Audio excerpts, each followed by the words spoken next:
Cast your minds back to early 2013, where a fresh-faced Clemps was hit with the news that Drakengard 3 was in development. Upon hearing the news, my initial reaction was something along the lines of this. What do I do with all this semen?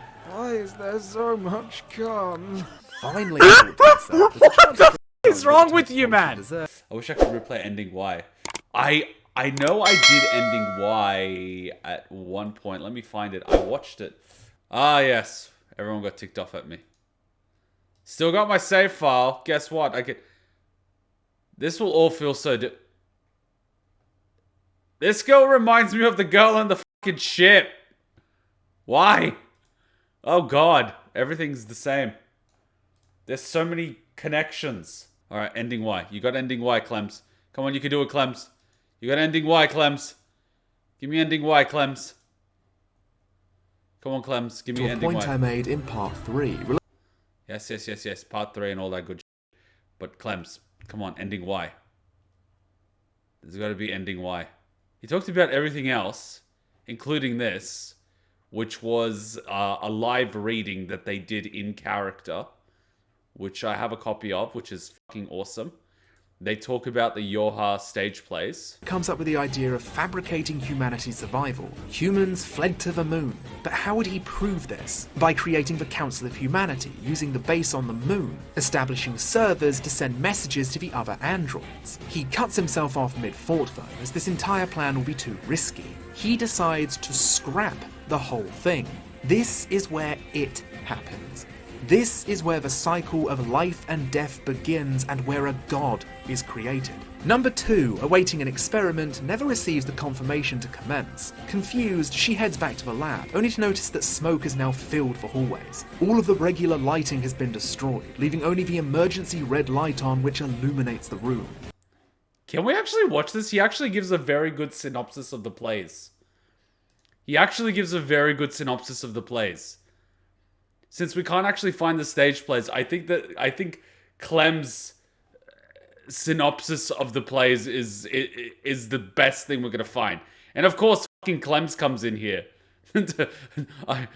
After his Drakengard 3 one, where I literally WTF.jpg when he got the gloves and he was like, you know the joke, right? It's like... Cast your minds back to early 2013, where a fresh-faced Clemps was hit with the news that Drakengard 3 was in development. Upon hearing the news, my initial reaction was something along the lines of this. What do I do with all this semen? Why is there so much cum? Finally, I thought to myself, what the fuck is wrong with you, man? I'm not gonna go there again. Clem's is a really cool guy. I like it. Alright, let's go through the Clem's stage play part, because... it's about as close as we're gonna get. Cool, but this is just glorious. I still remember a lot of the lines. Oh my god, the Juliet. Oh my god, the Romeo and Juliets. Oh my god. Okay, I think it starts basically here. This is the beautiful part. Snarls at them in a way which gives me some severe Keim flashbacks. As he tears into the 2B models like they're an early birthday present, he tells them not to worry, as he's going to kill them. This segment feels as if all of the love, be it platonic or romantic, and misery 9S holds towards 2B are flowing out and combining with the bloodlust he also harbours towards her. The removal of his blindfold possibly signifying his disconnect to Project YoRHa, or maybe a way for his slaughtering to feel even more personal. This is absolutely the exact moment where 9S shatters, a point of no return. After witnessing his comrades being taken out callously by the machines, after seeing the one person who stuck with him till the end being murdered in front of him, using his vendetta against A2 as a driving force to push him going forward, only to do what A2 did, but again and again, pushes his trauma to an almost maniacal state. He gives into the feelings he vehemently denied whilst being interrogated by Adam, and comes to embrace the joys of bloodletting. However, after stabbing one of the models, it appears there's one more birthday surprise left for our growing baby boy. Gotcha, you little fucking bitch. Hard cut to A2, and trust me, the game will be doing this a fair bit from now on, who goes to check out the tower simply because Pod confirms it to be open. Am I the only one that's getting slight flashbacks of the ending we just played last week, with how this tower is set, partially constructed like a copied city? If you haven't played either games, get the off the stream now and go watch them, because this is deep spoiler territory. We're neck deep in spoilers. It's like a spoiler book. She makes her way past the felled victims of 9S before coming across this. Oh shit! I remember this! I remember I started playing Replicant and I'm like, wait a minute, this library seems familiar. Wait a fucking minute. Meanwhile, this. Well, that's the thing. Yeah, the Lunateer at the ending. Is this what emotions feel like? Oh, as much as I don't want to admit fan service affected me as much as it did, it totally fucking affected me. Hearing that familiar library theme again is such a sweet nod to the original fans, or fuck, even people who happen to watch videos on the game. The fact is, even as a blatant soapy handwank, it's a very cute inclusion. Mwah, bellissimo. Throughout this library are pieces of information that the machines have collected, ranging from standard data to a little girl called Yona who suffered from something called the Black Scrawl. His data. A couple of days ago I found the toy rat, set him up on a table and enclosed him in a heart-shaped frame. Nobody responded to my online video of the rat. Hello. This is why I love Clemps. He's a motherfucker, but I love him for it. I like the rat. We skip back to 9S and oh dear, ooh, that's quite the pickle. He struggles his way over to a 2B model using his functioning hand to lovingly caress her cheek. As you do. Does anyone notice how this game loves taking people's hands? We need to replay this game. 2B and 9S are now intimately connected. Intimacy through pain, dismemberment, and violence, because of course that's how it had to be. The issue is that by replacing his arm, he made a grave error, or maybe he just doesn't care by this point. The logic virus has made its way into his body from the transplanted part. He eliminates it, but viruses can be tricky little things. He makes his way into the next room where he meets with the central antagonist of NieR Automata, the Red Girls. This is technically the first time we've seen them face to face, however, they've always been silent watchers throughout our experiences. Because you made it this far, we have a special announcement just for you. We'll reveal it once you destroy all the machine life forms here. I broke the seal. Now she's useless. The Red Girls are the biggest link to the Drakengard series within Automata, due to their uncanny physical and vocal similarities to Mana in the very first game, minus the blonde hair. This, again, brings me back to my loop theory. Things are repeating themselves within this universe or timeline, and it makes me bring up the whole chicken or the egg argument. It's like they say, history doesn't repeat itself, it rhymes. So you've got the same story rhyming over and over again through the ages. It's artistic and poetic in a way, but it's entertaining as all hell. Because we love it. It's well executed. What came first, Mana or the girls in red? And considering what happens in the ending, I'm really starting to lean towards these two, especially due to their observational nature. Watchers, if you will. After pissing in 9S's soup even more by forcing him to slaughter more machines in order to receive his prize, the revelation is finally dropped.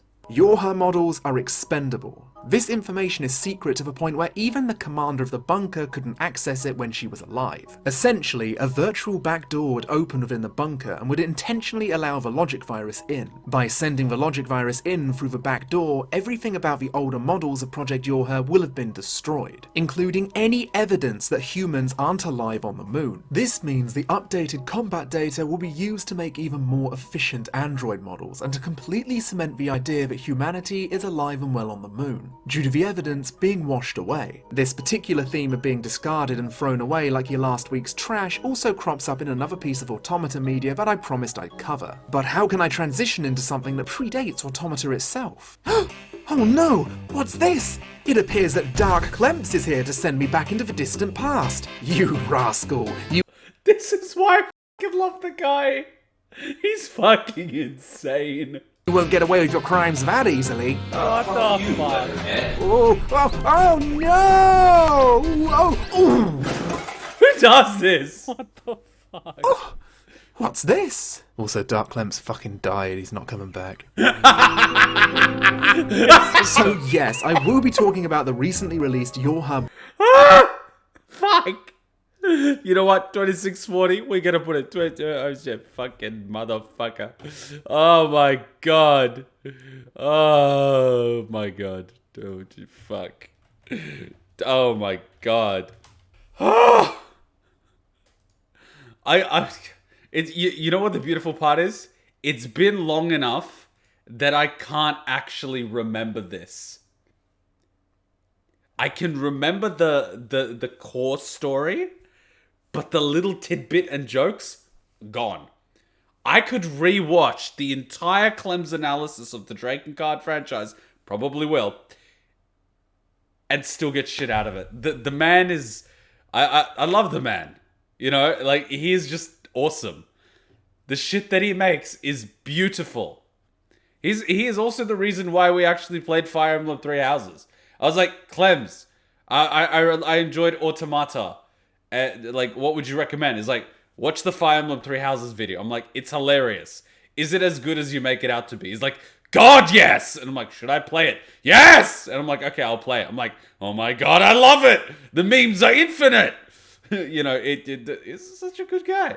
He's such a good guy. Alright, the stage plays. We don't have a copy of them. If someone knows where to get a copy, I am happy to fucking buy them.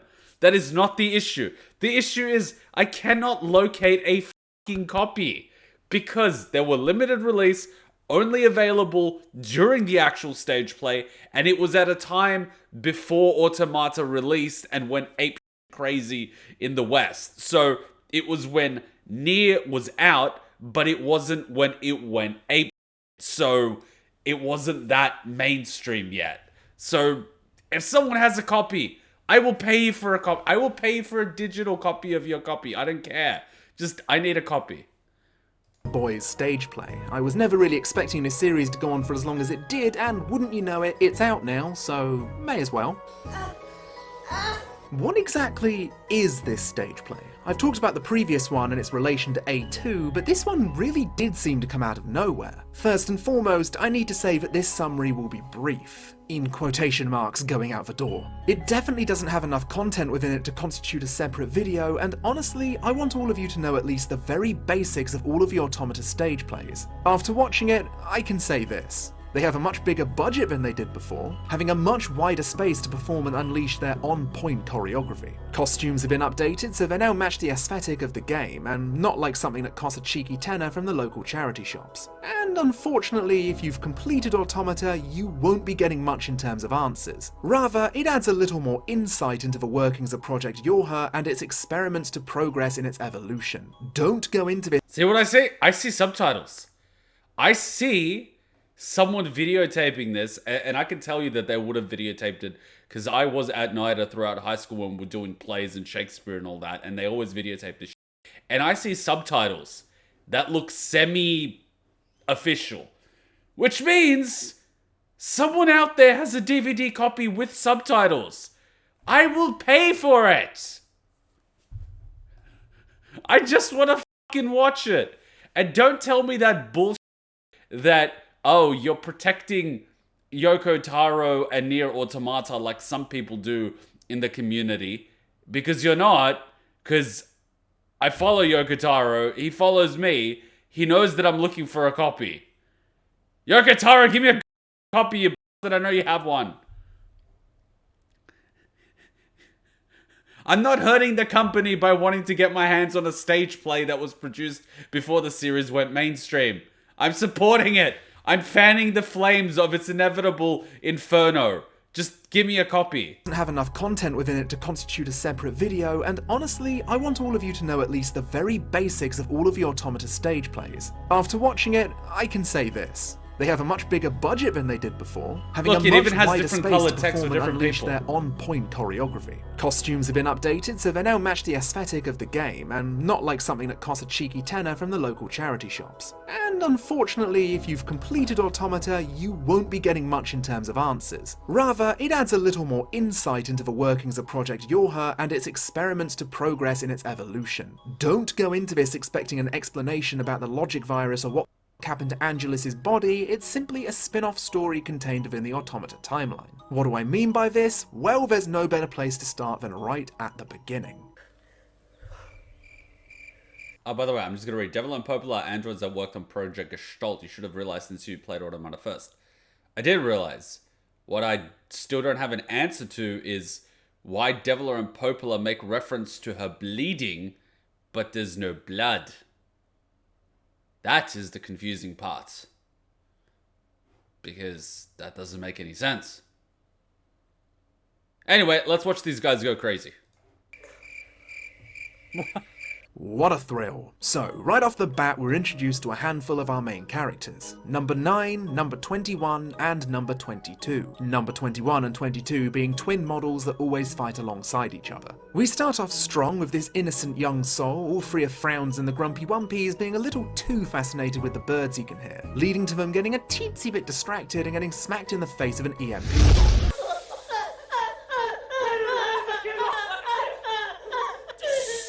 Are you okay? No, seriously, are you okay? That was too real. After sedating the writhing android, a large force of machine lifeforms begin to lock onto their position. And it's here where the rest of the crew is introduced. Their personality types are fairly easy to break down. Now, I'll be honest, apart from our main characters number 9 and somebody who comes in later, calling them by their actual names is going to get really boring for me. And I'm fairly sure a chunk of you are tired of hearing numbers, and more numbers. So I'll show their assigned names and then the name I gave them in order to remember them more accurately. We have Loud Twat, literally who, Dito, but gay, and the aforementioned Birdman, and Birdman sans bird. Last but not least, we have Black. Yeah, I really didn't need to rename him, it's kind of self-explanatory there. So to power through this basic synopsis, the instructor named Black, who is the opposite of a commander named White, is essentially the teacher of the male model series. Ah, so the black guy is the underling of the white. I don't think Clem realizes what he just said. Oh god. Oh god. Oh god. I'm just gonna continue now before this shit explodes. Oh god. Oh god. You know what the funny thing is? Most SJWs will have a problem with this. Because they'll be like, hang on. Black is working under White. But White is a woman.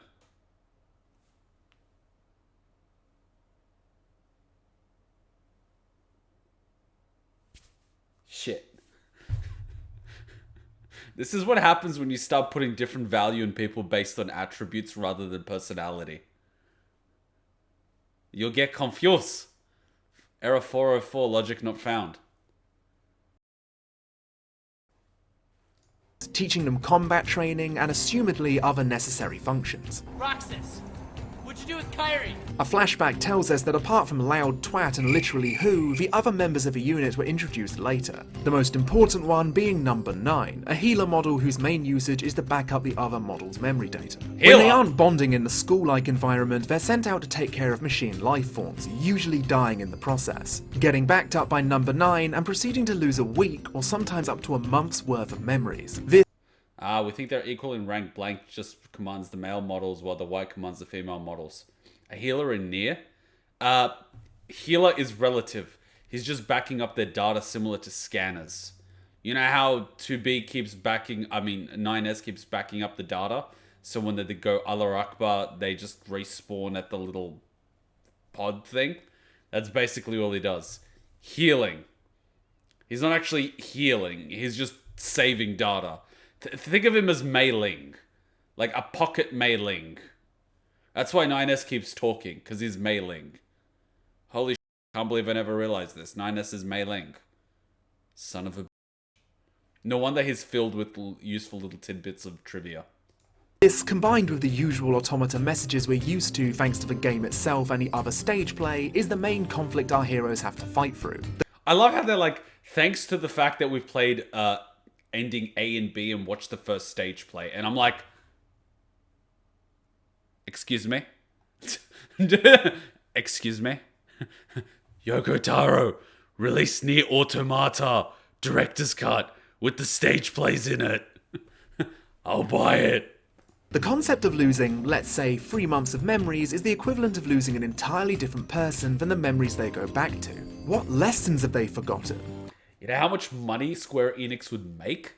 Yes, please link. Square Enix will make a ton of money because 1, Automata can be re-released in 4K. Trust me, it can be done. The version on PlayStation was not even like made for PlayStation Pro.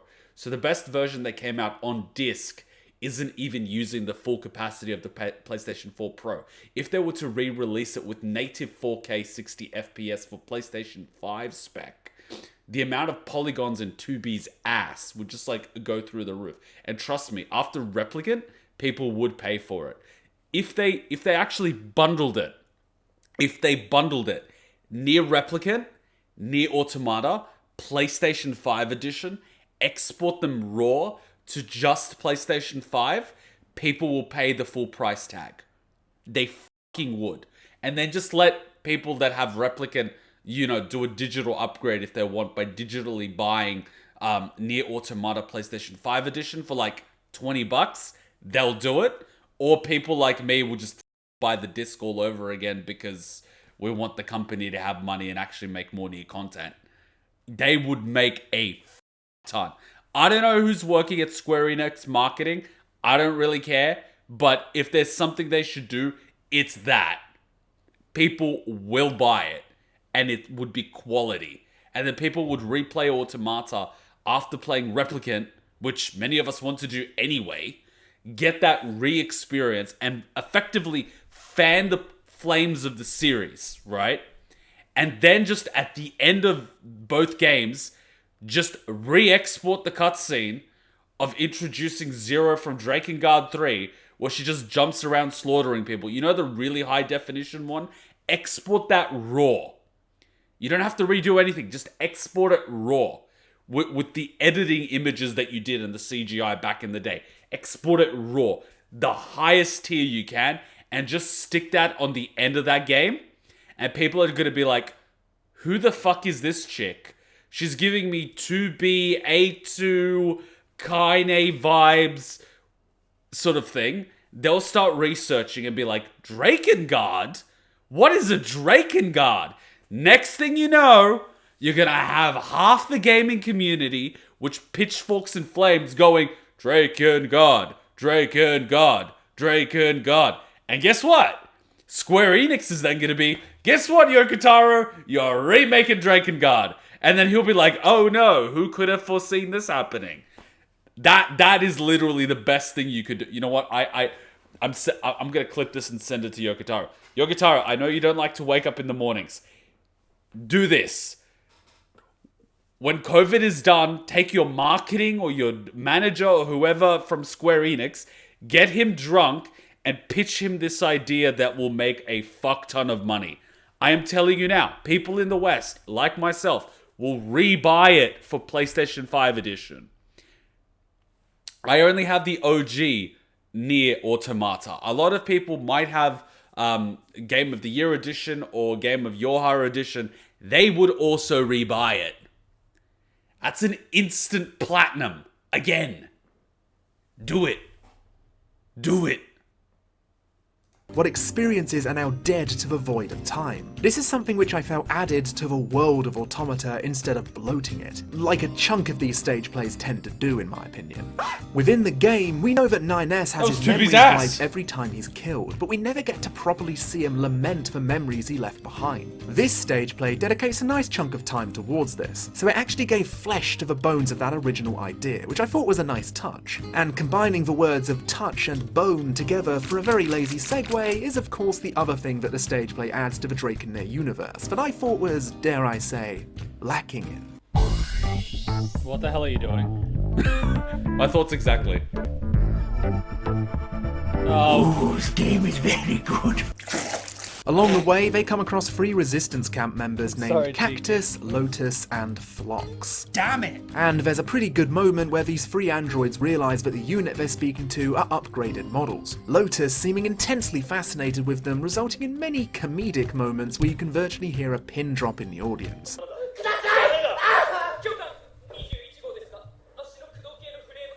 Yeah, nice one. Not long after finding the Resistance members, they're introduced to a strange object that the Free found beforehand, believing it to be a rare artifact they could sell for that good life money. However, it turns out to be something YoRHa related, and opens after requesting access. Oh, a boy! This android turns out to be a D model, known for its defensive capabilities and immunity to the logic virus, named Number 2. Just be careful not to get an E model, because those ones bad. Is that Kuma reacting to Zero's opening? Just look up Clem's Drakengard 3 analysis and just put Ninja Kuma, and that's just me watching his analysis, and I think he shows Zero. Man, from what I remember, like, Zero's totally up my alley. You know, now that you mention it, the amount of swearing Zero does is very similar to Kane. So, considering how much I love Kane's personality, I think I would vibe with Zero. See, Drakengard 3 would just fit perfectly after NieR Replicant. I would be... It would be shocking if they don't remake Drakengard 3. Absolutely shocking. Considering that the original release struggled from FPS due to budget constraints, it had tunnels and all these other things. This is a golden opportunity. It is the golden ticket for Yoko Taro to remake the game the way it was originally intended in all its glory.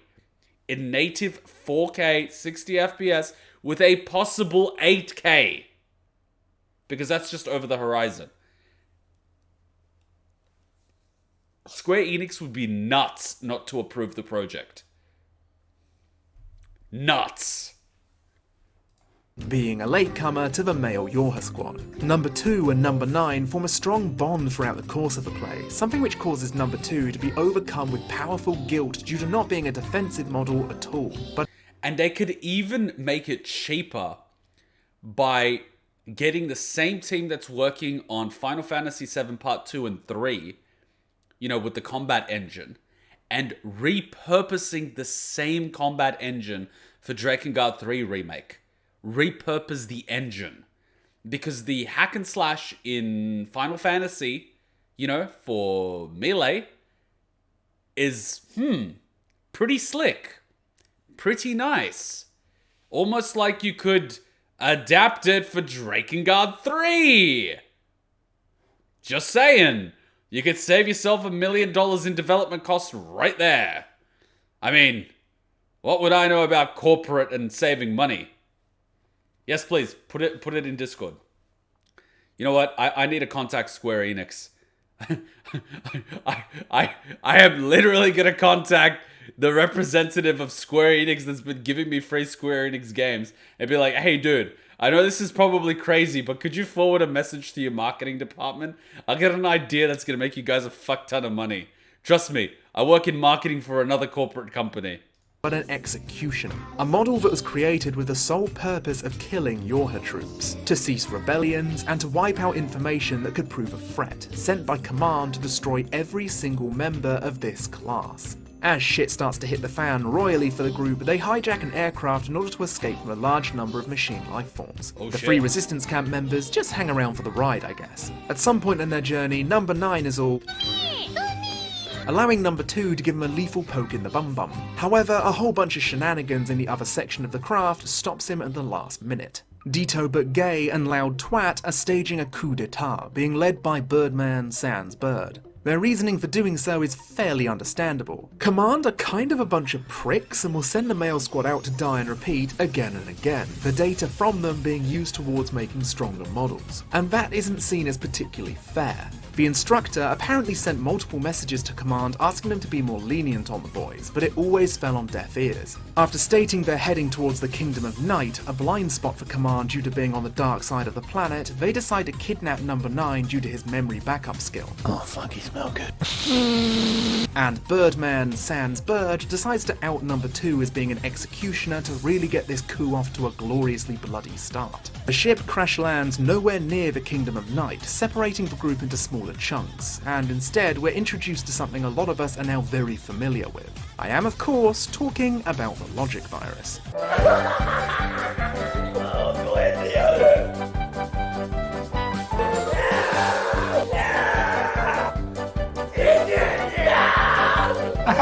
Classic! I don't know about you guys, but by this point I'm getting a little tired of a logic virus being used in every single Automata spin-off with barely any explanation for its cause or origin. Especially in the stage play where it serves as nothing more than a convenient plot device for endless screaming and noise! From this point on, we get a collaboration of toddler tantrums featuring members of the coup and the people resisting it. So the logic virus is basically nanomachines. How the fuck did I put... What the fuck is going on here? What the fuck am I looking at? I'm not... You know what? What the fuck is this? It's like AC/DC merged with Naruto with his OG goggles and the raps that, I don't know, Gaara or some shit has, and with the lips of that whoop-de-choop thing from I'm a fire in my laser, and I don't know what this nose is. I don't, you know what, let's just get... We're in the finale of a One Piece arc. Loud Twat always envying literally Who's skill as the attacker type model, and hating the fact he switched to Gunner so Loud Twat would feel less inferior. I'm sorry, I need to bring this up. The serrated blades that they use in Automata.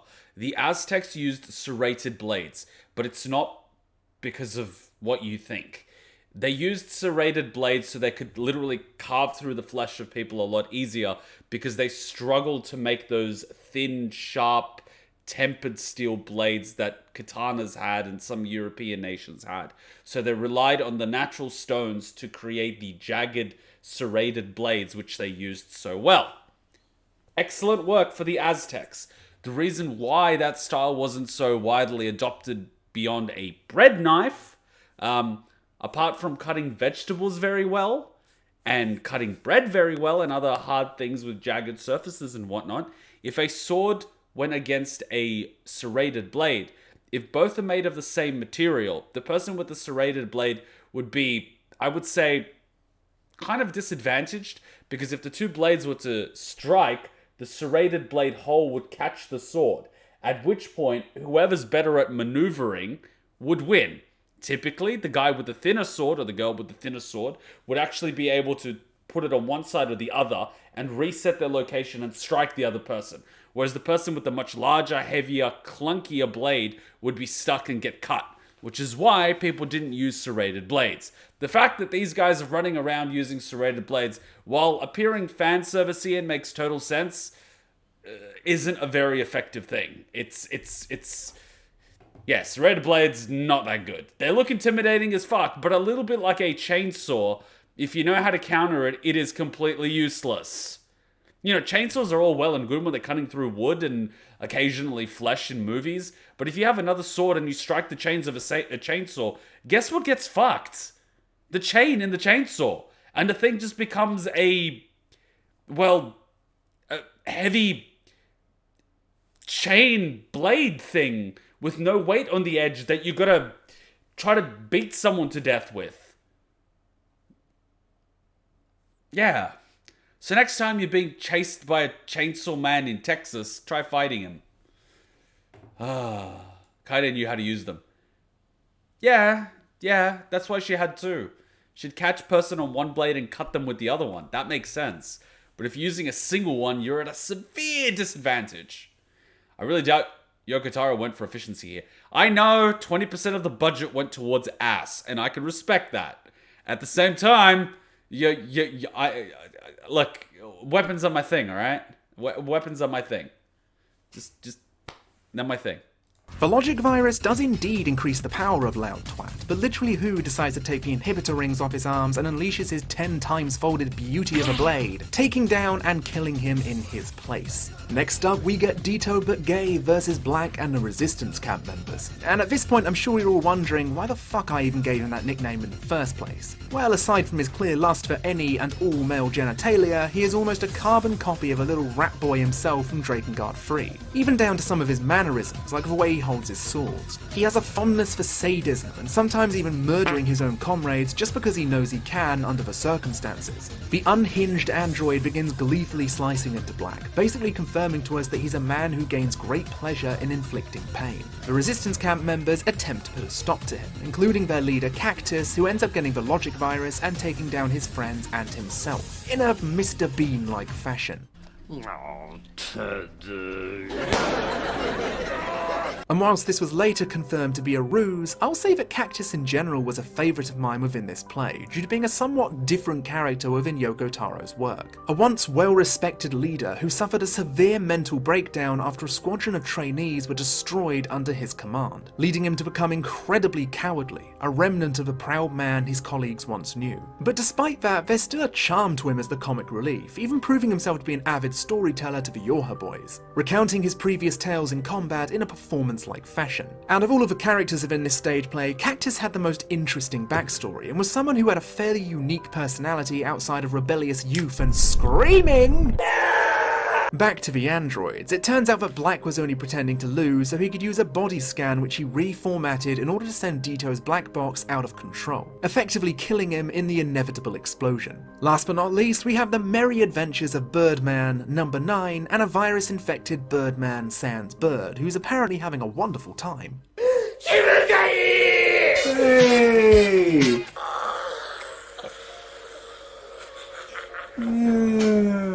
Now, as Number 9 and Birdman fight off this hyperactive little mischief maker, the logic virus causes him to berate his twin, but still shows a distinct level of despair when he can't locate him after delivering a near fatal blow. I will say that the actor Murata Hisashi deserves a round of applause after his performance. You know what would be fucking awkward? Because I know they're unsharpened swords, but given their length, they're still probably high carbon steel, and if you swing it with enough velocity, you could probably decapitate someone. You know what would be awkward? If one of the stage actors accidentally slipped and fell forward while the guy's swinging the blade, and you just see a head just fly on into the audience. And everyone's just like, oh god. That is why they don't use swords in stage plays here in Australia. Crazy Japan.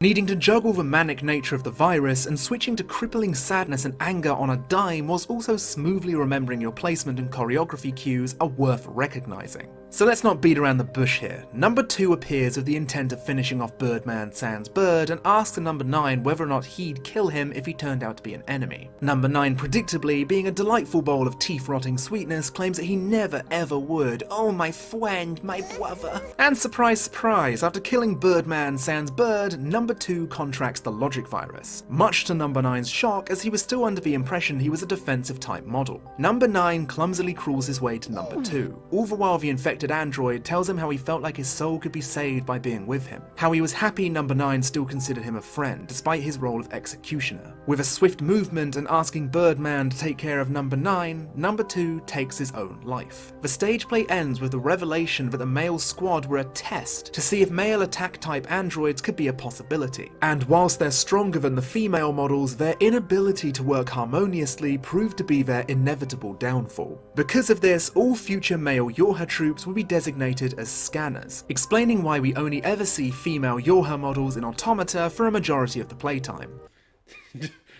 God damn it, testosterone.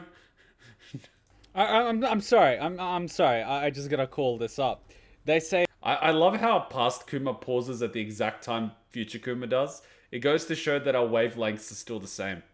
that the male models are stronger than the female models. Okay, they're fucking androids, like that could be easily fixed. But they say the reason being that they're not going with the males is because they can't work harmoniously like the females can. I call bullshit on that one. Did you see the amount of dick waving we had when 22B came on scene when 2B and 9S were fighting the Goliath thing? I'm sorry, but that's not working harmoniously. That's like, we'll take it from here. We're the FBI. Get the fuck out. That's not working harmoniously. I call bullshit. I reckon all the female androids actually secretly give each other the silent treatment. That's basically what happened to 2B. They were like, she's being too bitchy. Let's give her the silent treatment. Let's not talk to her. At one point, we also hear the familiar voice of 2B, contacting literally who, being sent to rescue all of the survivors. Unhinged. How strange it is though, that we never ever hear about these characters ever again after this play. Almost as if someone was sent to silence them permanently. Why does every squad have a scanner? Because they keep getting destroyed. Why? Because when they're calling for reinforcements, somehow it never comes through. Oh, sorry, I can't hear. Sorry, reheat? Reheat? Source? Oh, okay, no, they're fine. They don't need support.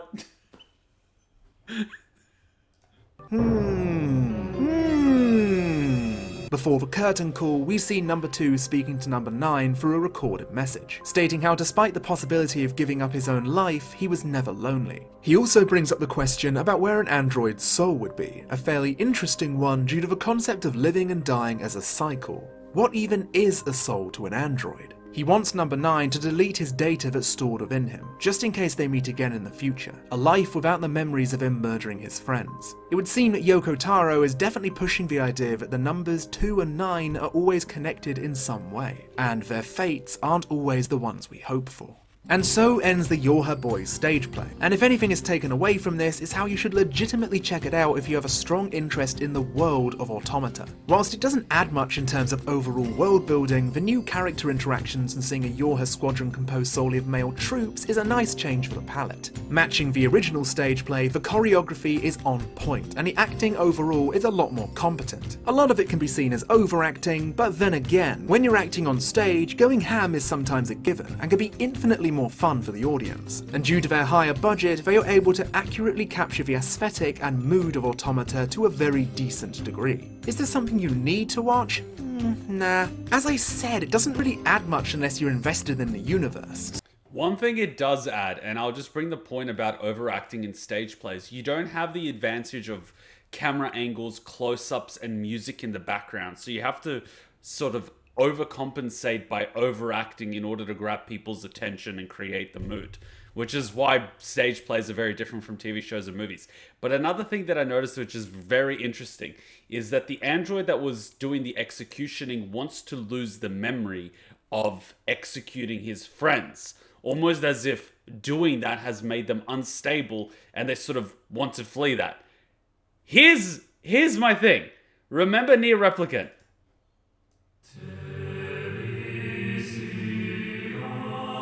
Remember that theme? The fucking android in the red hood that we did the quest for to uncover the memories and find the murderer. And then you find out that they were the ones that executed their friends and they're an E-type model. They erased their memory and went into exile after they completed their job. That is the exact same thing that this YoRHa unit does. There's a similarity in the logic of all these units. They're seeking meaning, which is effectively death denial, which is something that humans do. We're trying to find a reason for living. 2, they bear guilt and mental instability after they do traumatic things. Whether or not they wanted to do them doesn't really matter. It's still PTSD. It's like going to war, killing people. You want to suppress the memory, no what? And then they start questioning, what does it mean to be alive?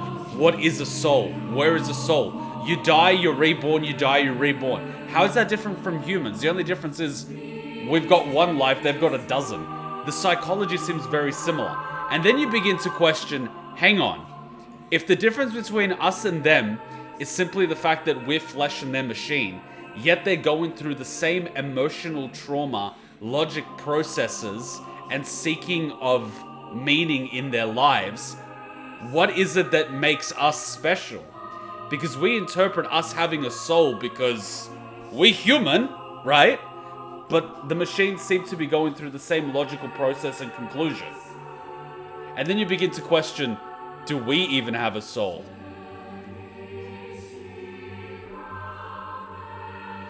And that is an excellent question. Because if we have a soul, then what logic does it make that animals don't have souls? Oh, because a book tells us that we have a soul.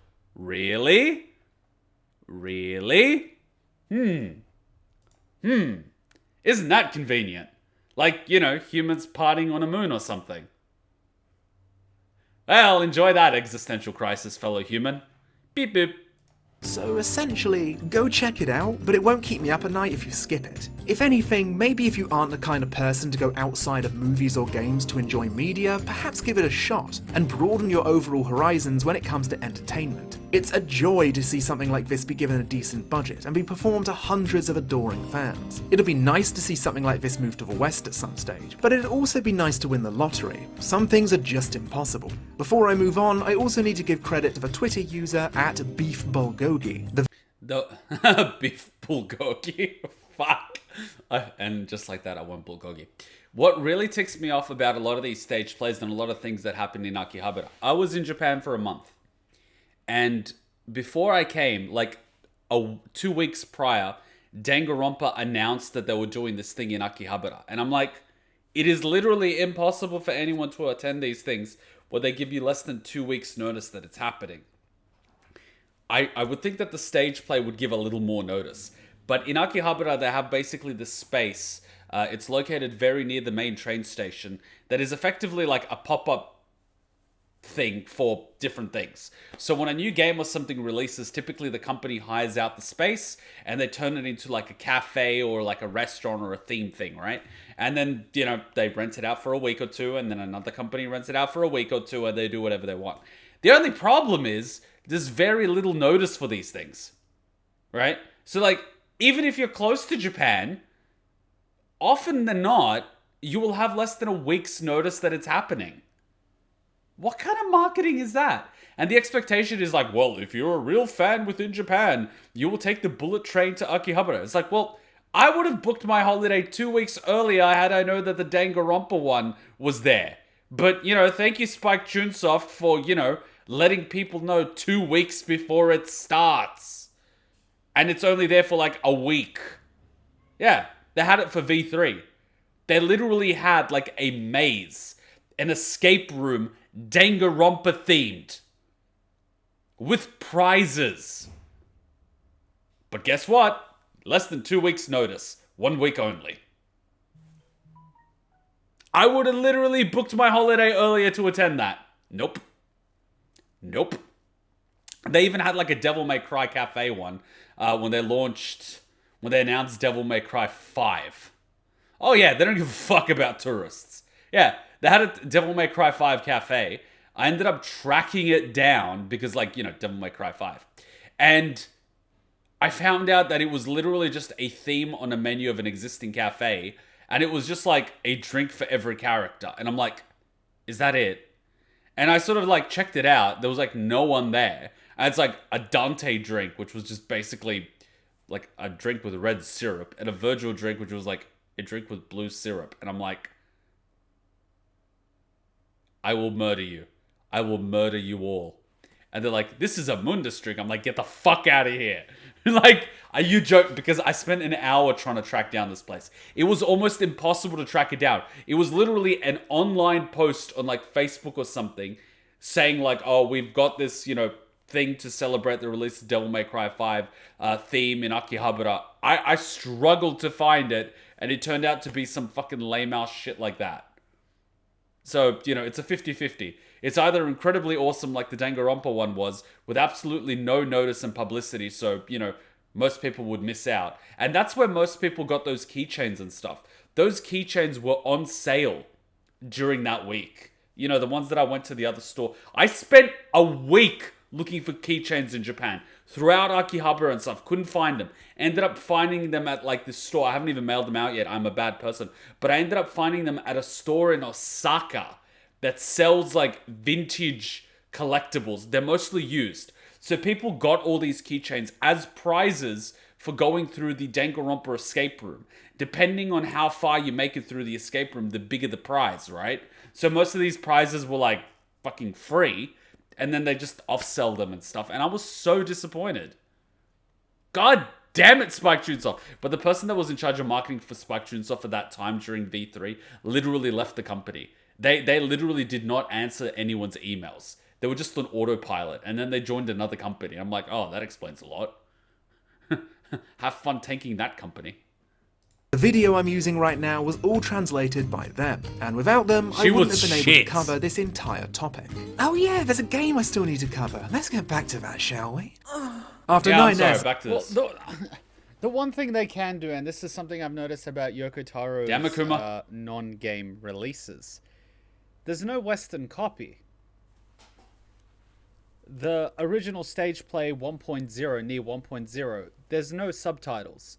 The YoRHa boys, which is I believe 1.2 or 1.8 or whatever they called it, or 2.0, there's no subtitles. Now, I get at the time there wasn't enough demand. Sorry for that. Yeah, same for AI. She did nothing. But That's why realistically, it how much flopped. does it cost to The hire? reason AI Somnium Files flopped is because she didn't do any marketing for it.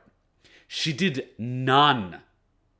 You literally had myself and people like NicoB reaching out to Spike Chunsoft saying, do we have a confirmation for the release date? Is it possible to get a review copy? Can we live stream this on like this type of shit? No reply. She did nothing during the AI the Somnium File release. She did absolutely nothing. There was fucking no marketing. The game flopped because she was sitting on her ass. And then shortly after release, she announces, well, not she, but the company announced like, farewell to our marketing PR thing. And I'm like, thank God you got rid of her. She wasn't doing shit. She didn't do shit. She joined another company. At least now, the person in Spike Chunsoft actually sends out regular emails. Like, I had to track down her email from the newsletter that comes out from Spike Chunsoft, and I emailed her directly. I emailed the one now that I'm getting, and this guy's head of PR. His name is Sal. He's a cool guy. And I literally emailed him back, and I'm like, hey, Sal, like, I loved AI Somnium Files. Really want to help bring it some hype because I think it's, you know, underrated given the previous launch. Really love Danganronpa. Is there any chance I could reach out regarding either a review copy or some support with copyright claims? And he literally responds back with, I've got you down for a review copy as soon as we're handing them out. And I'll help you out if there's any copyright claims. I'm like, thank you. I'm literally like, this is more than I was expecting. But thank you. Like, happy to fucking do whatever, you know? Because as part of the marketing department, if you have a bunch of fucking YouTubers coming to you and saying, we want to support your game launch, a brand new IP that has very little presence, we want to support it. Our audience watches Danganronpa. Chances are they will be interested. You know, free fucking publicity, and you just don't even read the email or respond. You're worse than doing nothing. You are intentionally sabotaging your company.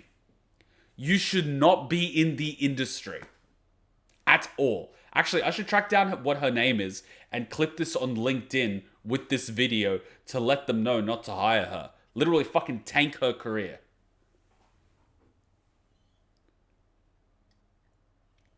God, what is it with me with vendettas? I am a bad person. Sometimes. Remember that guy from Square Enix that DMCA'd our video? And then I found out who he was. And I sent him a message on his personal email and personal Twitter account. And then he put his Facebook, Twitter, and LinkedIn profiles all private. That was cute. That was cute. Little DMCA with those little legal terms. And I'm like, oh, okay. Well, here's my counter notification. Take me to court. By the way, you said get in contact with you, but you didn't attach an email, so I tracked you down myself. Where's my response, buddy? I'm still waiting. Come on, buddy. Come on, guy. Don't be shy. Hire one, maybe two people that speak fluent Japanese and can write out English. Yeah, Hachan, you should do subtitles. And reprint the CDs and sell them to a Western audience. It well justifies the investment, and not even from an investment point of view, you know, the cash, dollar bill, but just giving your Western audience more content to enjoy to make the fandom bigger and stronger. It makes absolute financial and strategic sense to pay for subtitles to be made for these things. Like, it makes absolute sense. I'm honestly shocked that they haven't done it. That being said, I know that they're going to have a live streaming of the YoRHa Boys DVD disc, which you can still buy, but, you know, but at the same time, just like subtitles. Western audiences don't buy extra materials as much as the Japanese audiences, so they won't. That is true, but there is a very small niche of Western audience that does. And I think that the amount of that niche willingness to spend is more than the cost of doing the subtitles. Someone should give this motherfucker a job.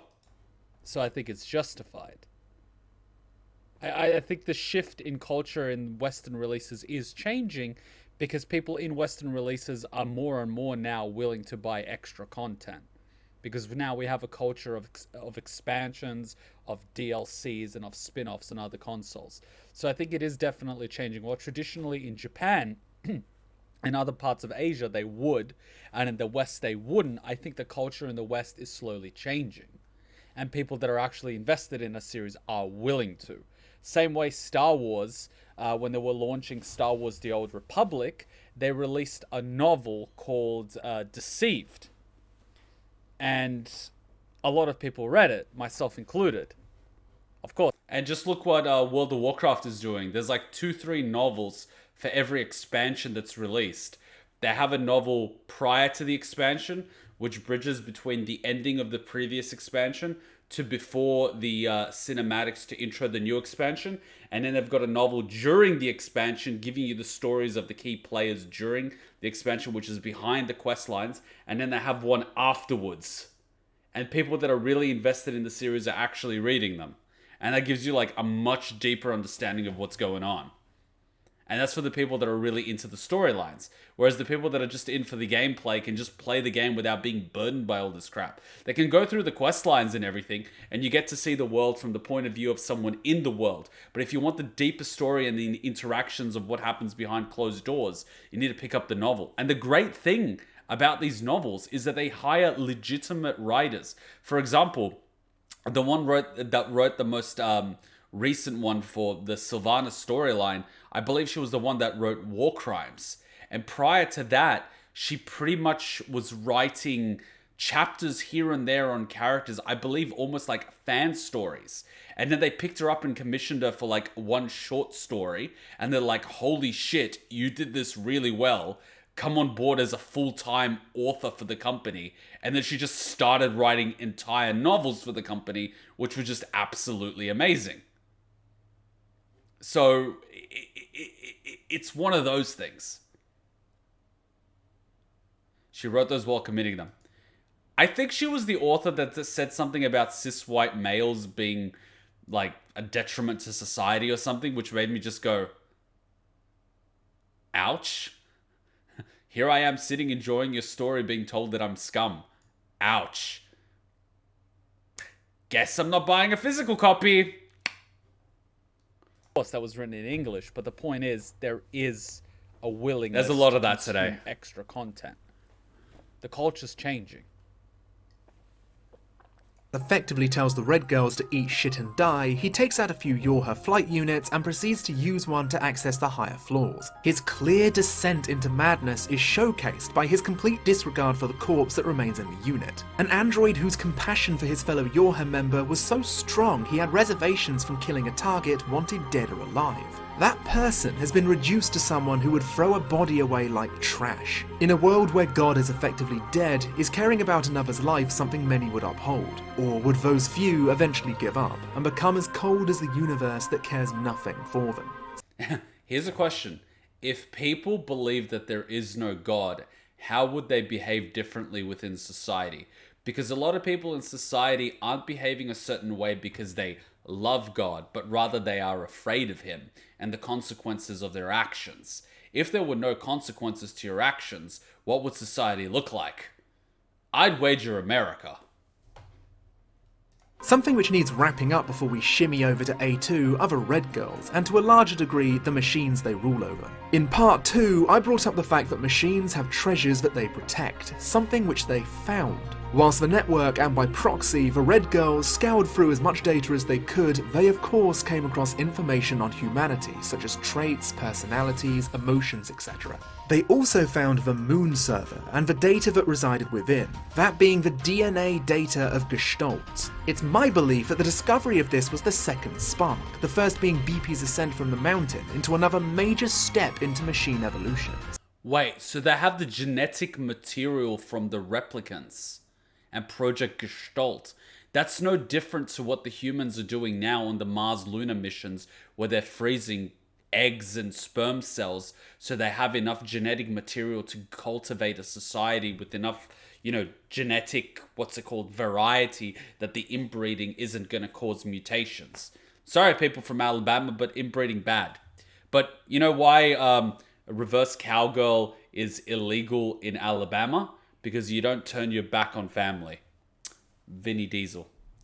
But you get what I mean. So they still have the genetic material of humans on the moon. Holy shit. So they could literally, if they had organic material, create human life if they wanted to. Riot has also been releasing comics, novels, and very frequent social as it has having a department of actual writers for a while. It's very well received. Yeah, I'm actually looking forward to the Netflix adaptation of League of Legends. But to be honest, the only reason I actually even got into League of Legends was because of Ari. Because, OP Fox Girl. So if they make a short story about that, I'm in. Since I believe to some degree, keep in mind that this is me speculating and nothing more, that the incredibly advanced and intelligent machine network somehow took advantage of this data they found on the moon, and robotically attempted to replicate it within its ranks, taking shape as emotions and reasons to live. Treasures. Simone's beauty, Adam's lust for hatred, Eve's longing for his brother, Pascal's village and the heartbreak that consumed him when his treasure was violently taken away from him. I'm under the belief that simply learning about emotion isn't enough to replicate it exactly, which leads me to believe that this is the case. Back to the main story, we switch over to A2, who's busy fighting the boss named Koshi within the replicated library. After beating it, we're led down into the elusive basement we never got to enter in NieR. You know what's crazy? You look at all these machines that are trying to replicate emotion, and you see how fanatical they become around it. And they start overcompensating, and it becomes destructive. And by the end of it, they realize that they cannot feel it, and they become numb, and they don't care if they die, so they end up destroying themselves. It's kind of a very, I want to feel, I can't feel, what is the point of life? Without feeling, why am I here? I don't even care, just kill me. It's almost like an attempt of these androids to try to capture a piece of humanity due to the curiosity that they feel through reading. So they read about humanity and all these feelings that they go through, like the stupidity of humans when they're in love or when they're afraid or when they're angry, and they're like, I want to feel it. I can logically read it, but I cannot emotionally feel it. I want to feel it. I want to feel it. Let me kill someone. I don't feel the way they feel. Let me try to love someone. I don't feel the way they feel. Let me try hurt myself. I don't feel the way they feel. I want to understand. I want to understand. It's like this yearning for wanting to feel alive despite being physically immortal. It's like that hunt for a soul. It's nuts. Ari actually has 2 short stories. Oh my god, we need that. Where A2 is whisked off into Pod's mystical realm as something is trying to hack into her. This turns out to be none other than the Red Girls, who call her by her old name, Number 2, and they say how good it is to see her again. Something which I bet confused a lot of people who had no idea the original stage play was even a thing. The two beings, referring to themselves as a concept, begin to mock A2 as she feebly tries to defeat them, claiming that wiping out A2's YoRHa units left quite an impression on them. She continues her attack, the 2 Red Girls coming across as amused that she bothers to continue.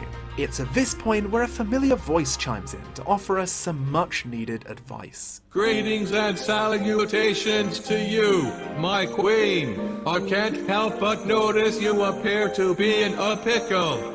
Proposal, cease your slappings. I don't know what that means! If you want to see them fry, let those bitches multiply. Oh, what the hell? Don't cuss. By utilizing this plan, eventually the terminal's consciousness level exceeds its normal limits, causing them to have a disagreement and fight each other to the death. A line that A2 says near the end of this short civil war pushes me to believe that Pod's plan was to keep the numbers multiplying until eventually one of them causes their thought process to fracture and So they're telling me that they stopped using male YoRHa units because they wouldn't work together.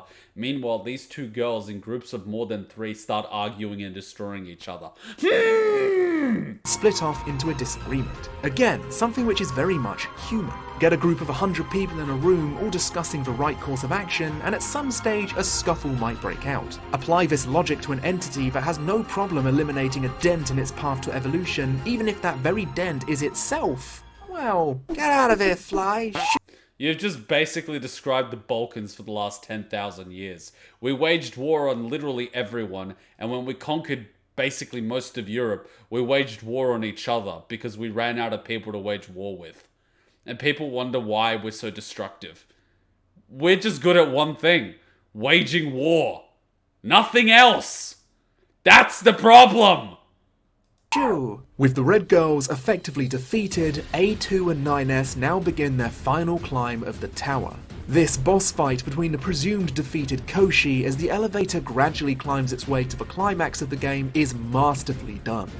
And if you want any proof of that, the Ottomans, they loved getting Slavic boys and turning them into janissaries. They would literally demand hundreds and thousands of young boys from the Slavic nations because they could breed them into the best warriors that the Ottoman Empire had. They just loved fighting naturally.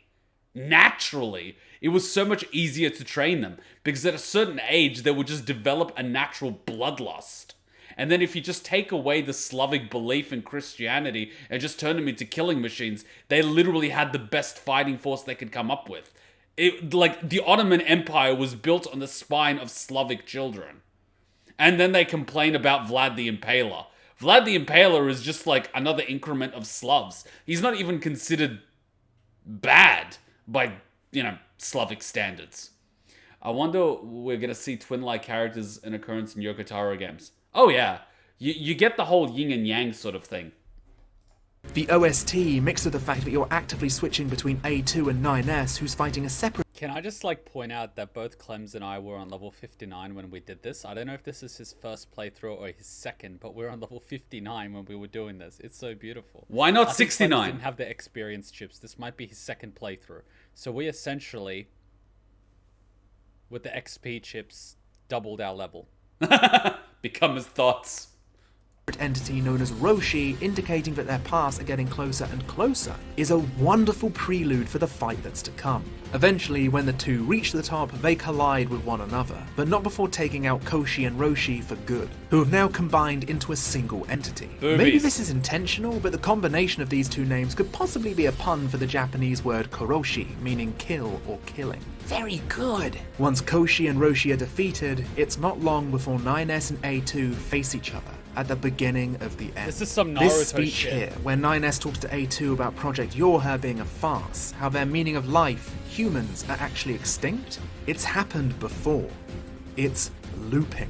Without further ado, it's time to talk about a short story from the NieR Automata concert, concerning prototypes of 9S and 2B, and the android responsible for the creation of YoRHa, named NieR. Flowers! Do you get it? Do you get it? Do you get it? Of course! This drama recital... I'm sorry, I could just imagine Yoko Taro beating the shit out of Clemps with a flower in that segment. Watch that again and imagine that Yoko Taro is holding the flower beating Clemps. Just imagine it. Without further ado, it's time to talk about a short story from the NieR Automata concert, concerning prototypes of 9S and 2B, and the android responsible for the creation of YoRHa, named NieR. Flowers! Do you get it? Do you get it? Do you get it? Of course! This drama recital, named Project YoRHa, being read by the same voice actor as Pod 042 in Japanese, which leads me to believe Pod's voice, at least in universe, is voiced by the self-same father of YoRHa. And what a scrumptious voice it is! Okay, maybe not that one. NieR starts us off by giving us a little introduction to himself as he's rehearsing for a news conference after the YoRHa models are finished and ready for combat testing. He starts off by saying he's named after a flower, which automatically strikes me as something every party interested would immediately raise an eyebrow at. But Damn it's it, thankfully Yoko Taro. interrupted by the 9S prototype called Number 9. Not to be mistaken with the entirely different character of Number 9. Not long after this introduction, we see the prototype of 2B enter, known as Number 2. Not to be confused by Number 2. This was definitely a moment where researching this made me want to fucking scream, but thankfully there's an amazing video uploaded on the voice actor of 9S's YouTube channel, Carl McCarley, where he confirms in it that number 2 and 9 are the personality prototypes of 2B and 9S. What I get from this is, these two androids are the foundations of the 2 and 9 personalities, making it so every fresh off the production line 9 model will have this personality, but their experiences will shape them into an individual. This video is definitely something you should go and check out, by the way. Not only is it a decent way to listen to the stories being read by familiar voices, but they weren't even paid to do this, and did it just for fun and for the fans. Can I just point out that, like, I fucking love iced coffee. Like, watch this. She's just gonna grab an iced coffee and be like, I need that caffeine. That's basically me at the start of every stream. It's like, caffeine. Out, by the way. Watch Not the only is it caffeine. a decent way Watch to that. listen to the stories being read by familiar voices, but they weren't even paid to do this, and did it just for fun and for the fans. That's some next level dedication, and you'll find the link to this video in the description. Anyways, turns out that number 2 was summoned by number 9 for no reason other than to have a conversation, something which number 2 seems to object to. Zinnia tells her to stop being mean to the baby, and that it's essentially a normal part of human behaviour. Along the way, number 2 and number 9 return to Zinnia again, still remaining by each other's side. Number 9 asks Zinnia when they will also receive unique names such as his. Zinnia flinching at this and proceeding to have an internal monologue where he explains that since these YoRHa models use machine cores, no android will ever see them as normal, as something that can be named. He questions what he's even doing in the first place. The next bombshell comes after number 2 and Zinnia have a brief conversation about the constellations and how humans would look up at them as if they were gods, which brings him to either remember or come up with an idea. His idea is simple. Androids on Earth had believed humans to be dead for thousands of years by this point. Morale is low, so Zinnia comes up with the idea of fabricating humanity's survival. Humans fled to the moon, but how would he prove this? By creating the Council of Humanity, using the base on the moon, establishing servers to send messages to the other androids. He cuts himself off mid-thought though, as this entire plan will be too risky. He decides to scrap the whole thing. This is where it happens. This is where the cycle of life and death begins and where a god is created. Number 2, awaiting an experiment, never receives the confirmation to commence. Confused, she heads back to the lab, only to notice that smoke is now filled the hallways. All of the regular lighting has been destroyed, leaving only the emergency red light on which illuminates the room. There, she hears a dying Zinnia telling her to run, a crazed number 9 standing over him. It's here where, despite Zinnia's pleas, number 9 repeats in an eerily similar fashion to how 9S tells A2 about the black box's origins. He also tells her about Zinnia's plan to create the Council of Humanity on the moon, but how there's one fatal flaw. Information could leak from the YoRHa base, so number 9 decided to tweak it to his own design, by creating a virtual back door within the bunker, which would allow the machine lifeforms to destroy it by means of the logic virus. The only information readily available would be directly from the moon server. No one would ever find out humanity is extinct, and the lie would be cemented as fact. Number 9 finishes his speech by saying how doing this, God would exist on the moon server, and how the YoRHa models would be sacrificed for their god. He finalizes this by naming his plan Project YoRHa. This means that all this time it was a prototype of 9S that created this never-ending cycle. It was 9S who gave them a god worth fighting for. By creating this god, it makes 9S, by technicality, a figurative god himself. Am I the only one that just got a massive chill? This links me back all the way to part 1 of the series, where 2B says the line, I often think about the god who blessed us with this cryptic puzzle, and wonder if we'll ever have the chance to kill him. Fuck. Fuck. Fuck. See, everyone's getting chills. Fuck. Answer to... And this fucking tidbit is only available through the fucking stage play. And you're telling me they shouldn't re-release NieR Automata with the stage plays with subtitles included? Excuse me.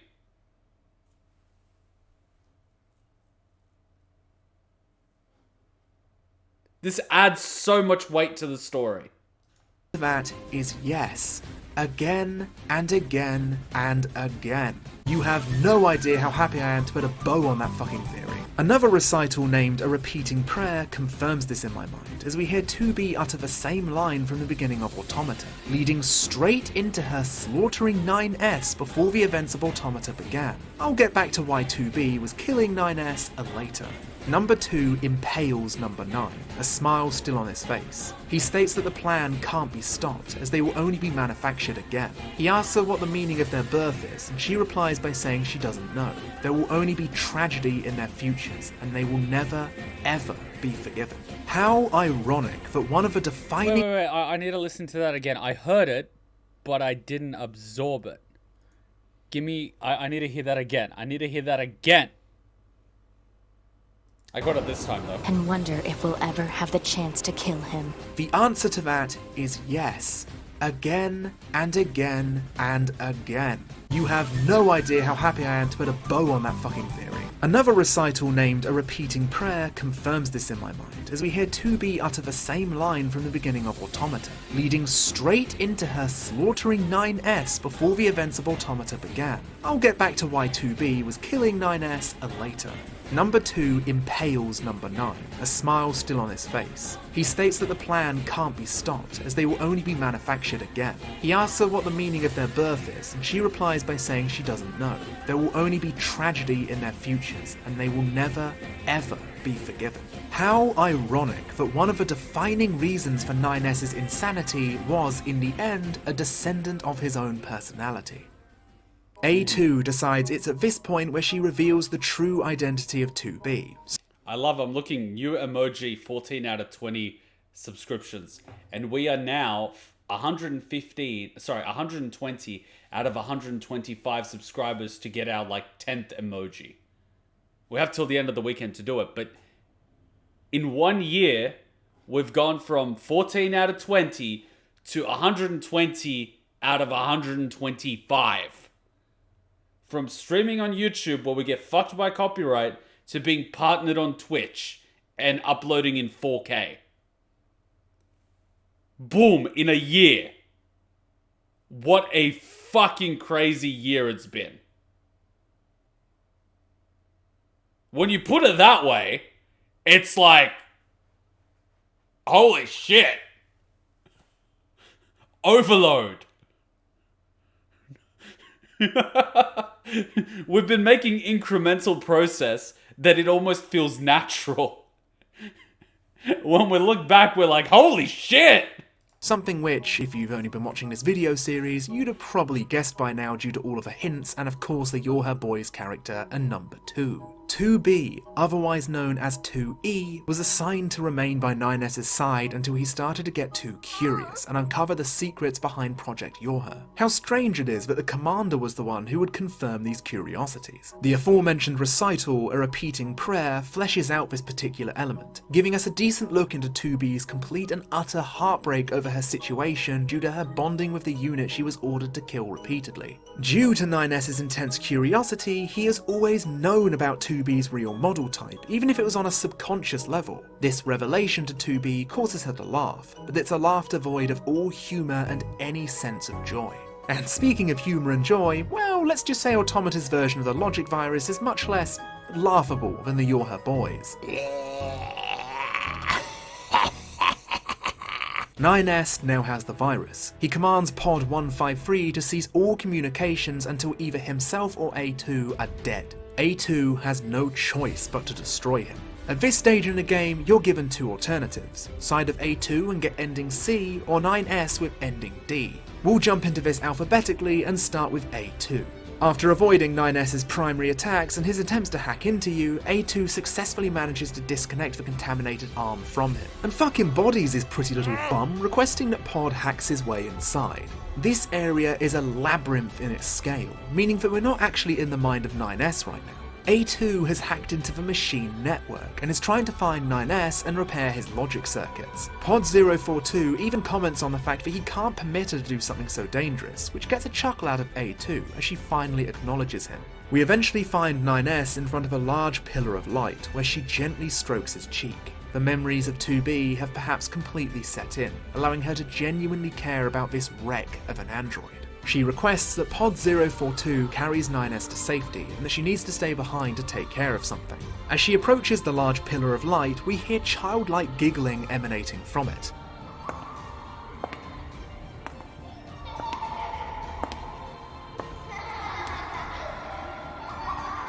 The tower, or the Ark as it's also known, is the machine network's paradise, a Garden of Eden, somewhere where they can be somewhat at peace. But A2 is like, yeah, sorry, you Melvin, and proceeds to destroy the pillar.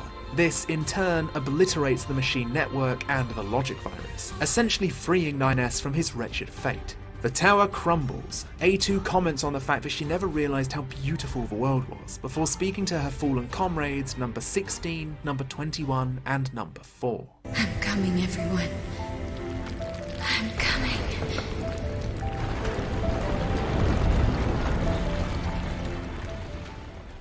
Wow. Ending C.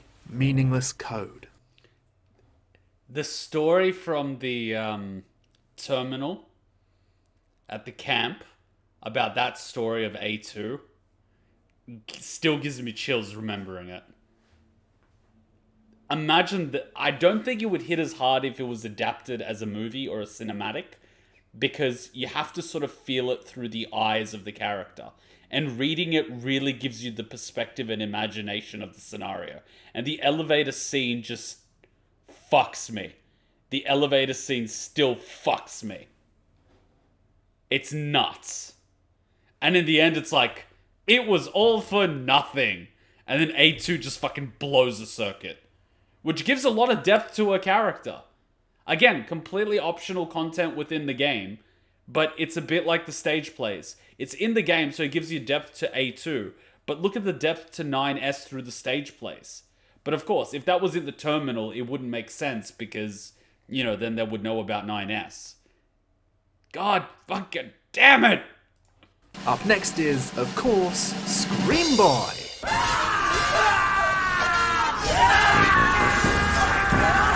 Ladies and gentlemen, if I had an award for the best voice actor of 2017, I'd hand it the fuck over to Kyle McCarley. My god. His performance here as 9S is without a shadow of a doubt the best piece of vocal work I've heard for a character. High praise, but praise that is absolutely deserved. The rawness of 9S's breakdown here makes me shiver every single time. It doesn't matter! None of this matters! It doesn't matter. Why do I long for humans like this? Why do I desire the touch of something that no longer exists? It's how we were made. Shut up! Shut up! Shut up! Shut up! A2 is given a perfect chance to destroy 9S. Someone's However, having a the last mental words breakdown. Of 2B race through her mind, giving 9S the opportunity to kill her instead. However, being quite the clumsy wee lad, he impales himself on A2's sword like the angry little gremlin he is. And he keeps dooming jumping himself on to the it! Process. His last moments are genuinely uncomfortable to watch, however. The added sound effects of him slipping in his own blood as he vainly attempts to get the sword out of his body is a sad, pathetic end for an android who drove himself into a sad, pathetic state. He literally impaled himself, then jumped on the blade, then he's on the side, jumps back on the blade, goes on the side, jumps back on the blade. It's just like, you know, at a certain point, Darwin is just going like, this android shouldn't exist. Even androids have Darwinism. It's a thing. Once everything is silent on the tower, we're brought into a clear white space. 9S is dying, however his consciousness is at this moment still a part of a machine network. He sees a red girl who informs him that the tower was a cannon to be fired at the moon to destroy the android's last attempts at clinging onto something to fight for. But eventually this changed. After seeing 2B, 9S, A2, Adam, Eve, they instead turned this cannon into an ark to be launched into the heavens with the memories of the machine lifeforms until it finds a new world. 9S joins them in the paradise that A2 refused and sees Adam and Eve within the ark. Eve asleep in Adam's embrace, much to my ever-seething jealousy. You home-wrecking. Adam asks 9S if he wants to come with them, a question completely free of malice. You have the choice of yes or no. If you choose no, you die. But if you agree to it, your consciousness is sent flying out into the endless cosmos, perhaps never finding a new planet to inhabit. But what does that matter to a couple of entities where time doesn't even affect them? Ending D, Childhood's End. Now, we all know what's coming next. But wait, hold on. I think we're forgetting someone. Yeah, that little cunt. Hey there, guys. What's up? You think I'm finishing this video without talking about my son? Who do you think I am? Yes, that's right. Emil has some side quests in Automata, and my goodness, do they ever build up to a satisfying climax. As those of you who've played the game know, Emil will scoot around being quite the cheeky boy, and you can interact with him and even find out where he's living, stealing some of his stuff in the process. Boy, the world's really going to hell in a handbasket, isn't it? I actually had a bandit break into my place a little while ago. Quite the Sherlock Holmes, aren't you, darling boy? The main meat of Emil being in this game, however, is absolutely a way for fans of the original to connect this series with its predecessor. And what better way to make you long, to make you desperate for Emil to see his friends again, than trying to restore his memories of them. The Lunar Tier side quest is a way for Emil to regain his memories. As stated in his short cinematic, when the aliens invaded Earth, he continuously split himself into clones. The side effect of this is, of course, splitting your memories until only fragments remain.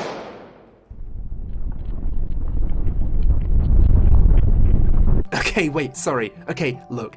I'm not seeing things, am I? Like, that's a cock.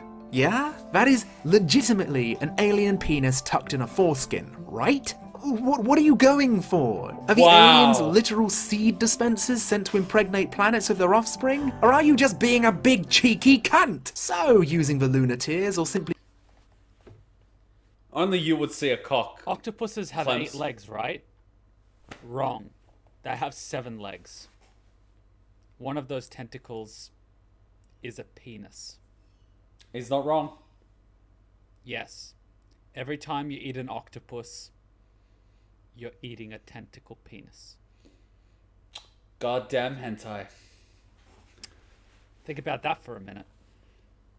Being in their presence, Emil will eventually start remembering things. Memories will start to restore themselves until he finds something monumentally important to him, and to many of us.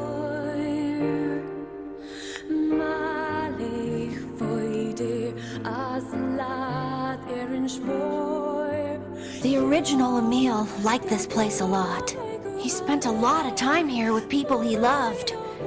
They were tough times, sad times, but the memories of that journey were his greatest treasure. This isn't the end though. Once you've gone through the painstaking task of upgrading every single weapon in the game to their maximum potential, and somehow try to lure Emil into the fucking resistance camp section so you can buy rare materials, he will suddenly rush off to the desert alone. When we find him, he's broken. Here, he gives us a warning. Watch out, they're still alive. What? Oh, level 99, you Some of cheeky his bastard. ancient clones are still alive. Fragments of the Emil we knew are now hell-bent on completely destroying the world. A world that never cared for them.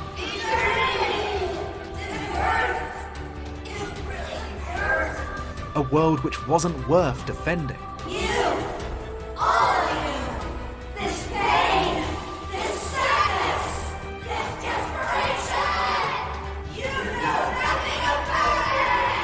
However, our Emil has remembered something important. He remembers his reason for defending this planet. All of this is wrong! No matter how hard or how painful, they never gave up. They kept fighting because they believed they could overcome someday! Isn't that right, Kaine? Even if it's pointless, you still have to do it! Because this is the world my friend tried to save!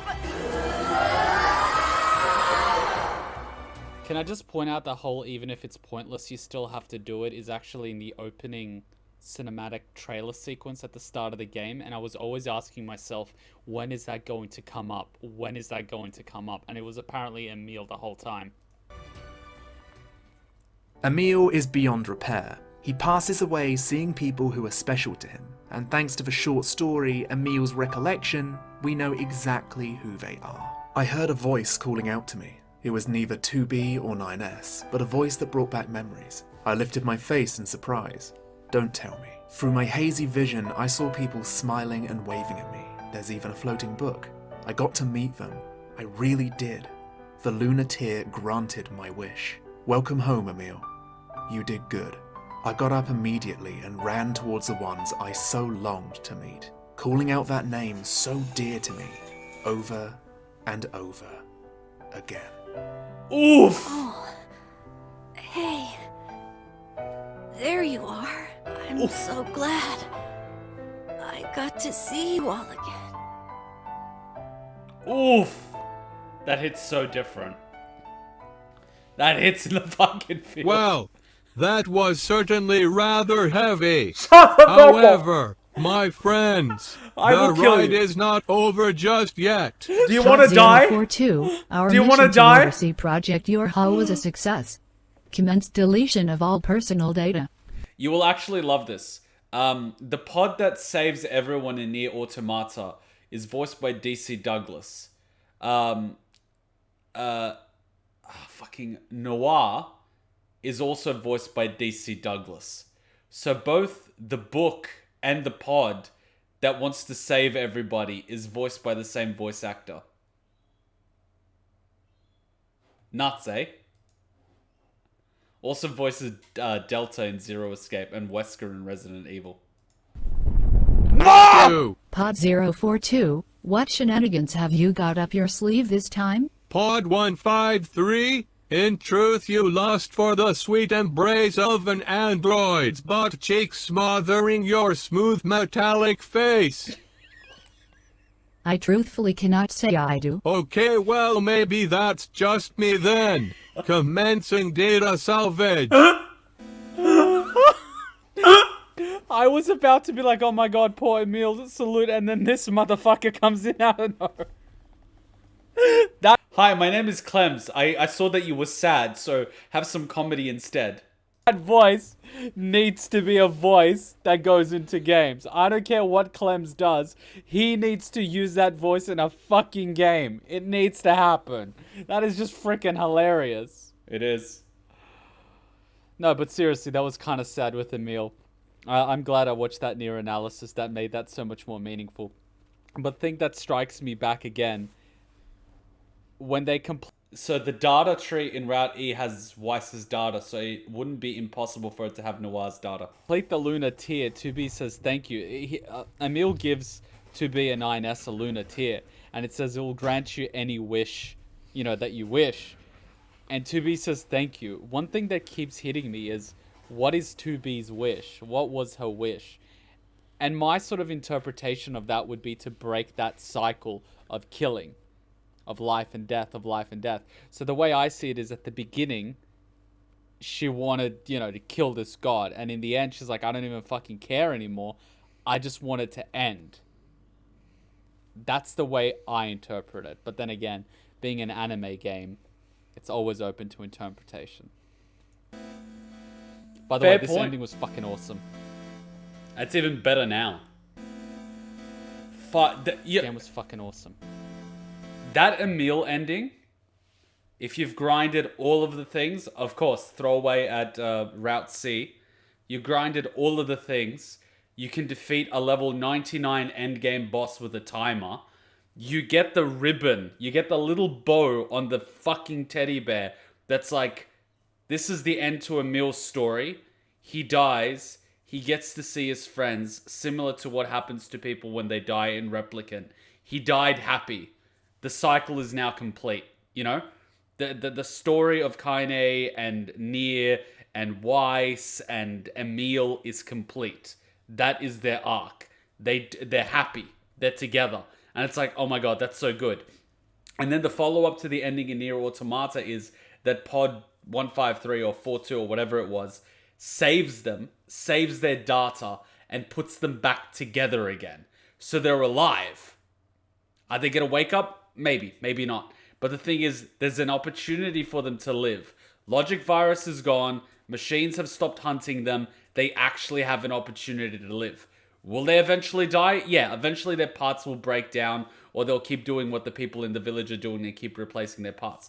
But the point is, they now have the opportunity to live. Not as combatants, but as people. And what they do with that time is completely up to them. And that, I feel, is a very nice ending. And that sort of goes back to, say, MGS4, where you've got a very similar ending. you've got that little ribbon, and it's like, here you go. The character arc is over. What happens beyond this point is up to them, but you've got to watch it up until this point. And in a way, it's sweet. It's not what you expect from a Yoko Taro game, because Route C opening punched me in the gut. I still remember.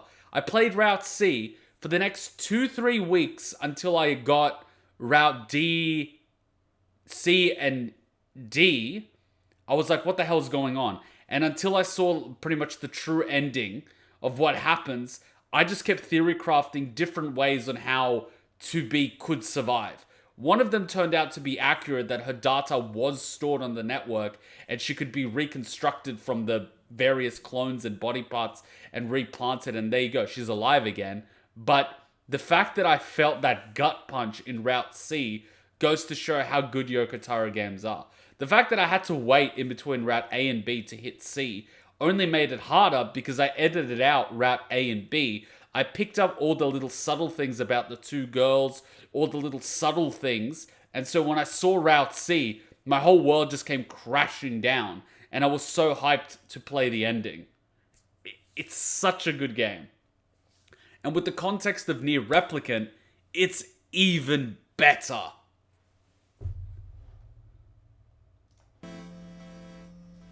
It's amazing. In the end, it looks like the pods were heroes all along too. It looks like something not human-made at all, but constructed by androids is starting to feel human-like emotions too. I love how he has the lock on. Attachment, wanting things to be different. I don't. We take control of Pod as he fights past the very people who created the universe he's a part of. He fights past his creators. He destroys his gods. At one stage, he even references the player with this line. But when we six were connected and exchanged information, something happened.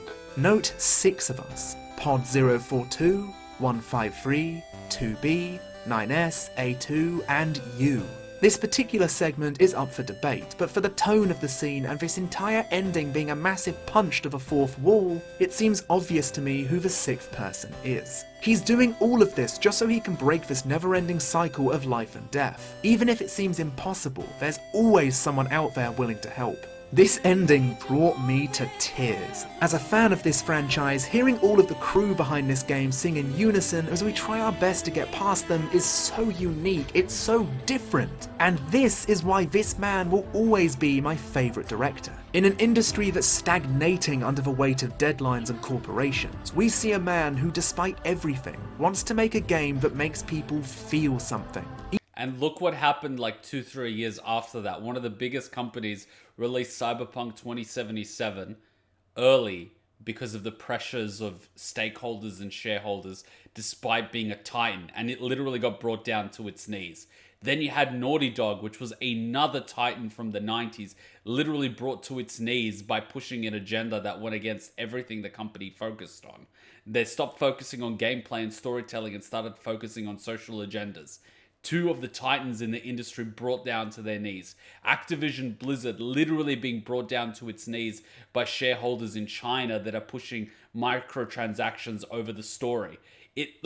Companies that are titans are literally being brought to their knees. Meanwhile, Square Enix is just like uprooting them. It's nuts. Even if it's anger, disgust, or bittersweet joy. Oh my god, his games make me feel something. Pod succeeds. He even admits to feeling embarrassed as his supposed suicidal effort didn't actually kill him, as Pod 153 airlifts him to safety. Pod has managed to succeed in a data salvage attempt. All memories of the androids we knew have been safely recovered. Both pods talk with each other about whether or not this endless cycle has indeed come to an end. And as we pan over the bodies of 2B and 9S and even A2, it's left up to us to decide. Even Yoko Taro has told us that A2's fate is ultimately unknown. It's up to us, the audience, to decide if she lived or died. The line that Pod says here is something which links me to a point I made in part 3, relating to the machines being named after philosophers. After reading a post by Reddit user Corin Vid, it made me pause and think. Almost every machine we've faced so far have been named after these philosophers. I want to read that post actually because faced so far, even Yoko Taro has told wanna us that read it. A2's fate is ultimately unknown. It's up to us, the audience, to decide if she lived or died. The line that Pod says here is something which links me to a point I made in part 3, relating to the machines being named after philosophers. After reading a post by Reddit user Corin Vid, it says, I don't think it dislikes philosophers, but it certainly dislikes clutching to their philosophies.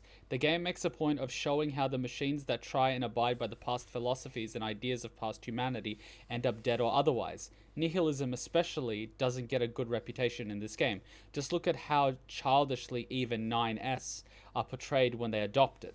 And you literally kill the philosophers behind these ideas through the boss fights, which you are all named after various philosophers. Pod 042 says it is best at the end of the game. Pod 042 says it best at the end of the game. A future is not given to you. It is something you must take for yourself. Don't cling to the past failings and ideas of humanity. Make your own path. Pod 042. Move the 0 after the 2. Pod 420. Yeah, boys!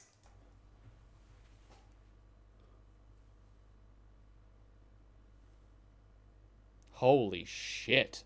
made me pause and Best think. pod ever. Almost every machine we've faced so far have been named after these Snoop Dogg philosophers, needs to voice and pod these 420. machines have all ended up dead, following the rules that a past humanity set for them. Pod and the game's message could be seen as this: don't cling to the past failings and ideas of humanity. Make your own path. After everything we've been through on this journey, we've finally come to something which I think can be called a happy ending. And now imagine if humanity as a whole stopped clinging to old religious beliefs, history, and old vendettas and hatreds and other shit. Stopped looking at history and going, I'm born to this nation. I need to look at the history and see who I should hate. And instead focused on making their own choices and their own decisions throughout their lives, coming to their own conclusions and stop looking at the rearview mirror. It would be very interesting. A lot of things would just simply be lost in time. A lot of old ideas. A lot of old... I'm looking for that word, but like... Oh, God. Prejudices would literally just be washed away. A lot of these things are just dinosaur relics. A lot of these beliefs, and biases. They're just dinosaur relics which were made at a time where people just didn't know any better. But no, people still cling to them. For absolutely no reason. Just because it once was. That's it. It's like doing a rain dance to ask the weather to rain. It's like, it's not gonna happen. And of course, as is becoming tradition with these NieR games, you have the option of deleting all of your save data. Nah. Why? So you can help a single lone player. No At a thanks. moment where it feels like they should stop and put down their controller, you, thanks to deleting your data, will swoop in and help them. Look, even if I did it, I would just copy my data on a USB and rig the system. Because Kuma. Look what happened in NieR Replicant when they asked me to delete the data, and I was like, why didn't I copy it on USB? See, I should be a scanner. But other than that, what was I going to say? Imagine the first person that did this. The first person that finished the game would not have had access to people's data. What the fuck? The fact a game like this can bring complete strangers together, to sacrifice all of your hard work to assist one person who's in trouble, is a genre-defining, beautiful moment. Look at it this way. Anyone that has completed ending Y has not deleted their data. Because to get ending Y, you need to do the previous endings. All of your hard work has been to help another human being.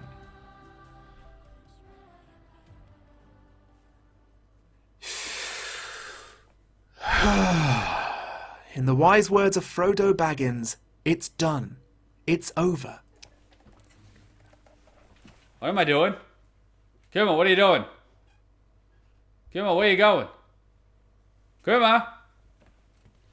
Sorry, my flatmate's just moving in, so he just brought a friend or something to help with the move in. His name's Daisuke. It's so close yet so far away. I just wanted the opportunity at some point in the stream to be yelling Sasuke, but I can't, so like, fuck my life. Damn it! Or is it?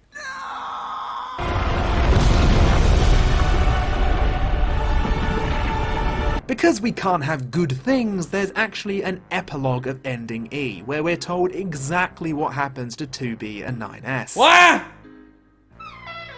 Okay, listen, I have issues, big issues with this, but I won't rant for too long about why I think telling us the fate of these characters is a bad thing. After that insanely powerful ending was... So it's like, best ending ever. Now let me tell you what happens after. What?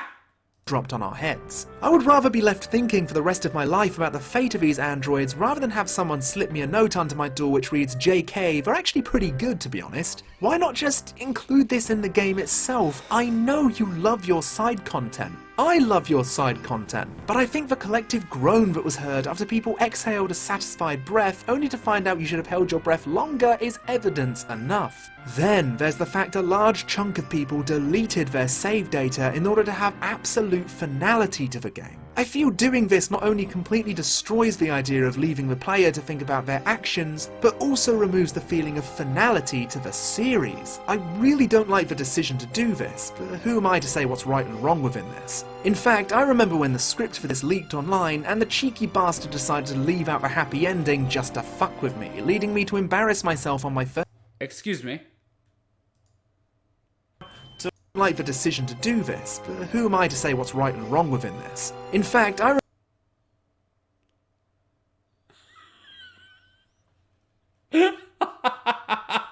Look at this shit.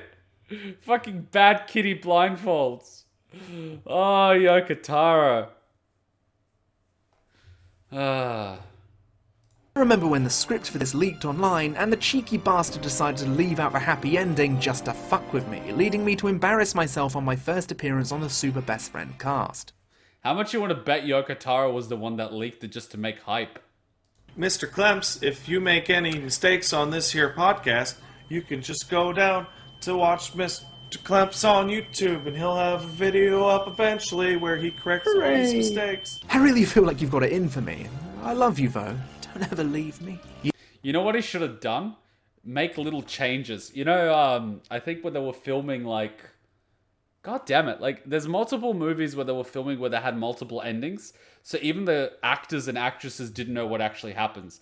They made them literally film entire scenes that never made it into the movie and fake endings and shit like that. So even actors and actresses at the end of the day had to watch the premiere to see which ending was the real one. Yoko Taro could very well have done that. He literally leaks a script with a fake ending, and everyone thinks they know it, and then they play the game, and they're like, wait, this isn't supposed to happen? Wait, what? What?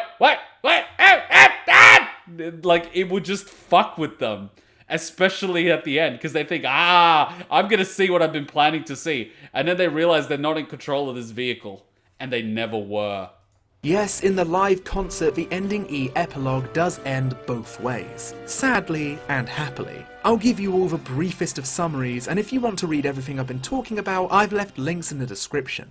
What? Okay. 2B awakens of all of her memories, but finds that 9S won't wake up. After digging through the remnants of the tower to try and find something to reboot his system, the pods find an orange crystal that used to be a part of a machine's communication protocol. Using this as a makeshift key, they try to reboot his memory storage. In the bad ending, it fails. 9S left a message for 2B, telling her that her entire existence gave him a reason to live, as everything that was part of who he was disintegrates into nothingness. 2B breaks down into silent tears and remains in that exact spot for all of eternity until she too returns to nothingness. Heartbreak effectively killed her. In the good ending, however, despite everything seeming completely impossible due to 9S's personal data being terminated, something in his black box wakes him up. 2B and 9S reunite, and the pods end this on a confusing note. They cannot explain how he woke up. It could have been alien or another entity at play, but regardless, even if this cycle of life and death continues, they will all continue to defy it. And in the background, after he wakes up, there's a girl with long hair carrying a briefcase and a spanner running in the background. It was a cord all along. Singing words of prayer.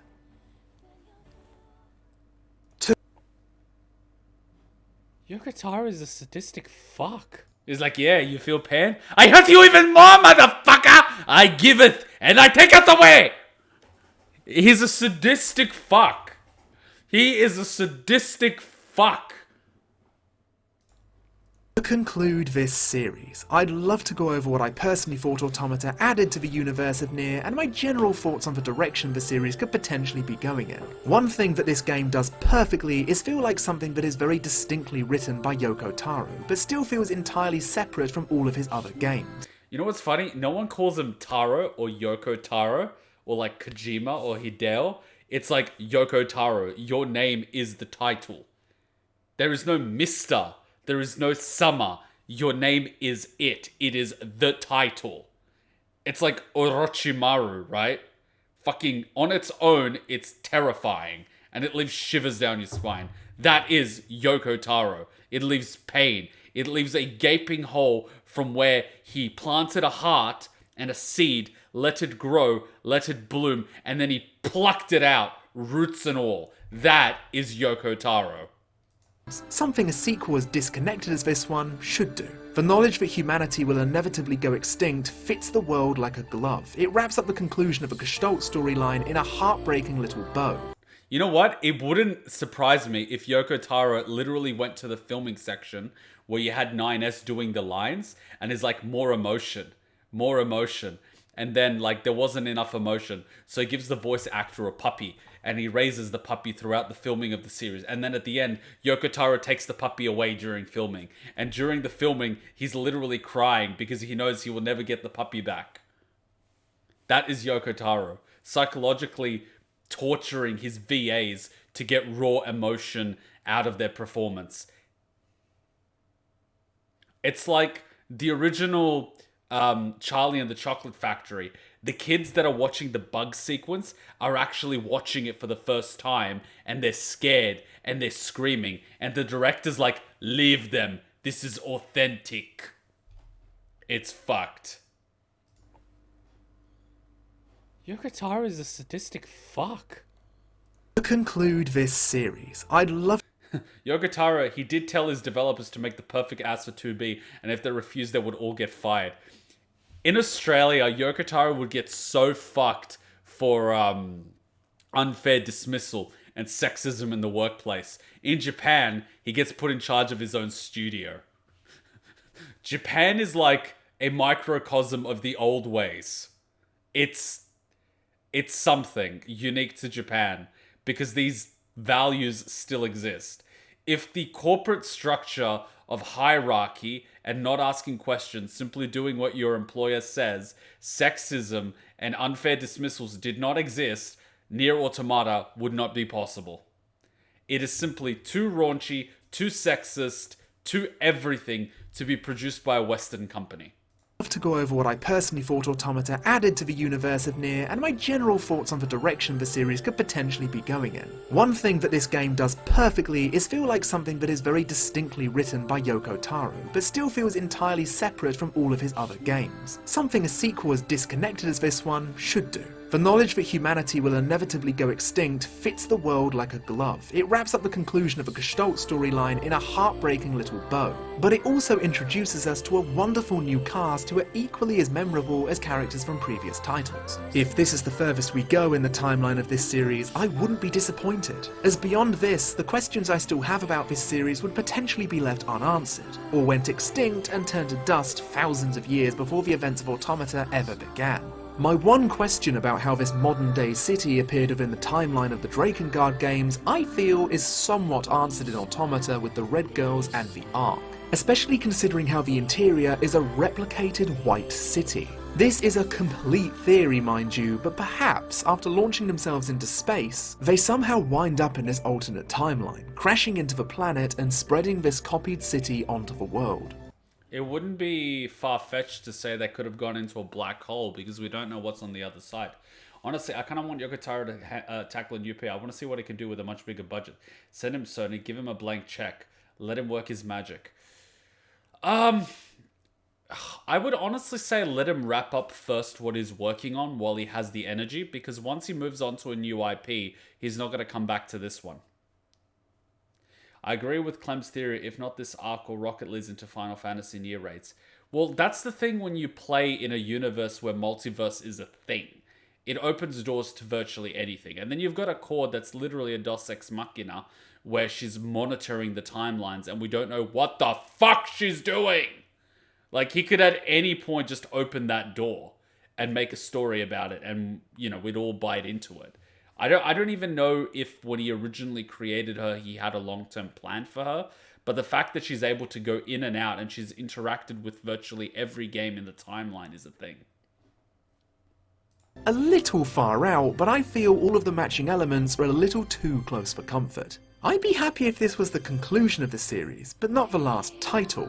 And on that note, I feel as if Taro went into this game with a pre-existing thought that this could be the last game of the series. If we take the ending E epilogue out of the equation, the finale with the members of staff all singing in unison, the bittersweet happy ending, something which absolutely shocked a majority of long-time fans, excluding the ending from NieR due to the horrific consequences that follow it, it feels like there's some finality to that. And in some cases, it is.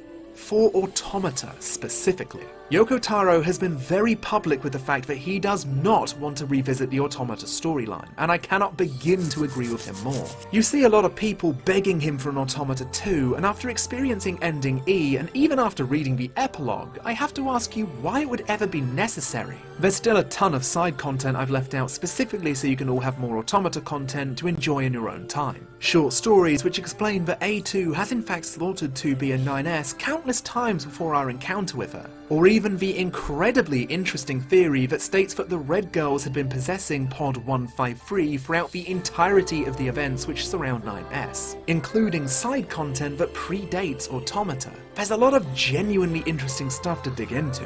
When I heard that Square Enix are planning on turning this into a franchise, I won't deny the large pit that formed in my stomach. I had a horrible vision of men in suits rubbing their hands together, throwing Yoko Taro to the sidelines like they did with Drakengard 2, and turning the series into a mockery of what it once was. But after hearing that a new game could potentially be on the horizon with Taro at the helm, even hearing a whisper that this is one of the first games he's truly excited to make. You know what I like about Yoko Taro? We could get along. Watch. In suits rubbing their hands together, throwing Yoko Taro to the sidelines like they did with Drakengard 2, and turning the series into a mockery of what it once was. But after hearing that a new game could potentially be on the horizon with Taro at the helm, even hearing a Coke Zero. I could get along with this man. whisper that this is one of the first games he's truly Only excited Kuma would to notice make. that shit. Maybe there's some hope. All we can do is speculate, but I know I'm not alone in hoping the best for this series. A series that can bring you up and down, nauseated and amused at the same time. Something which has, and will always and forever, inspire me. I have to completely agree with Clemps on that one. The ending for Route E, and even the ending for this video, it's a nice bow to it. It was. Stop using my words, past Kuma. I use both. Fuck off. You say cherry on cake or some shit. I think Kuma's just gonna like say exactly what I said a little bit earlier. The thought process it's almost identical, a year apart. All right, we should take a little break and then we'll go into the drama CD. One thing I do have out of curiosity is I also have the NieR Automata concert readings by the VAs, which was uploaded, which is like, I honestly don't know what's in it. And then we've also got the drama CD. My question is, yeah, so I think they're different. So, are these the same or are they different? Because if the drama CD with the subtitles turns out to be the same thing as the NieR Automata concert readings, I would kind of go with the concert readings because we could just sit back and listen. Whereas the drama CD, we have to actually listen and read. That's the thing. It's 10, so I think we would have time for both. Isn't drama CD a Gestalt thing? True! You make a fair point. So, most of the CD tells the story before and after the prologue until a certain chapter called 1000 Years. And then the last two chapters in the CD is right after the prologue and the last chapter is at the end of the game. Right. Okay. So we've got the NieR CD, which talks about NieR, and in the console. So what's this? Oh. I'll read it then. Number 9. Okay, so this is literally concert. All right, gotcha. Okay, so I have no context for this, so maybe let's do the NieR drama CD, and then we'll jump into the concert reading and see what that's all about, because I'm sure there's something in it. Vice, you dumbass! Start making sense, you rotten book, or you're gonna be sorry! Maybe I'll rip your pages out one by one, or maybe I'll put you in the goddamn furnace! How can someone with such a big smart brain get hypnotized like a little bitch, huh? Oh, Shadow Lord, I love you, Shadow Lord! Come over here and give Vice a big sloppy kiss, Shadow Lord! Now pull your head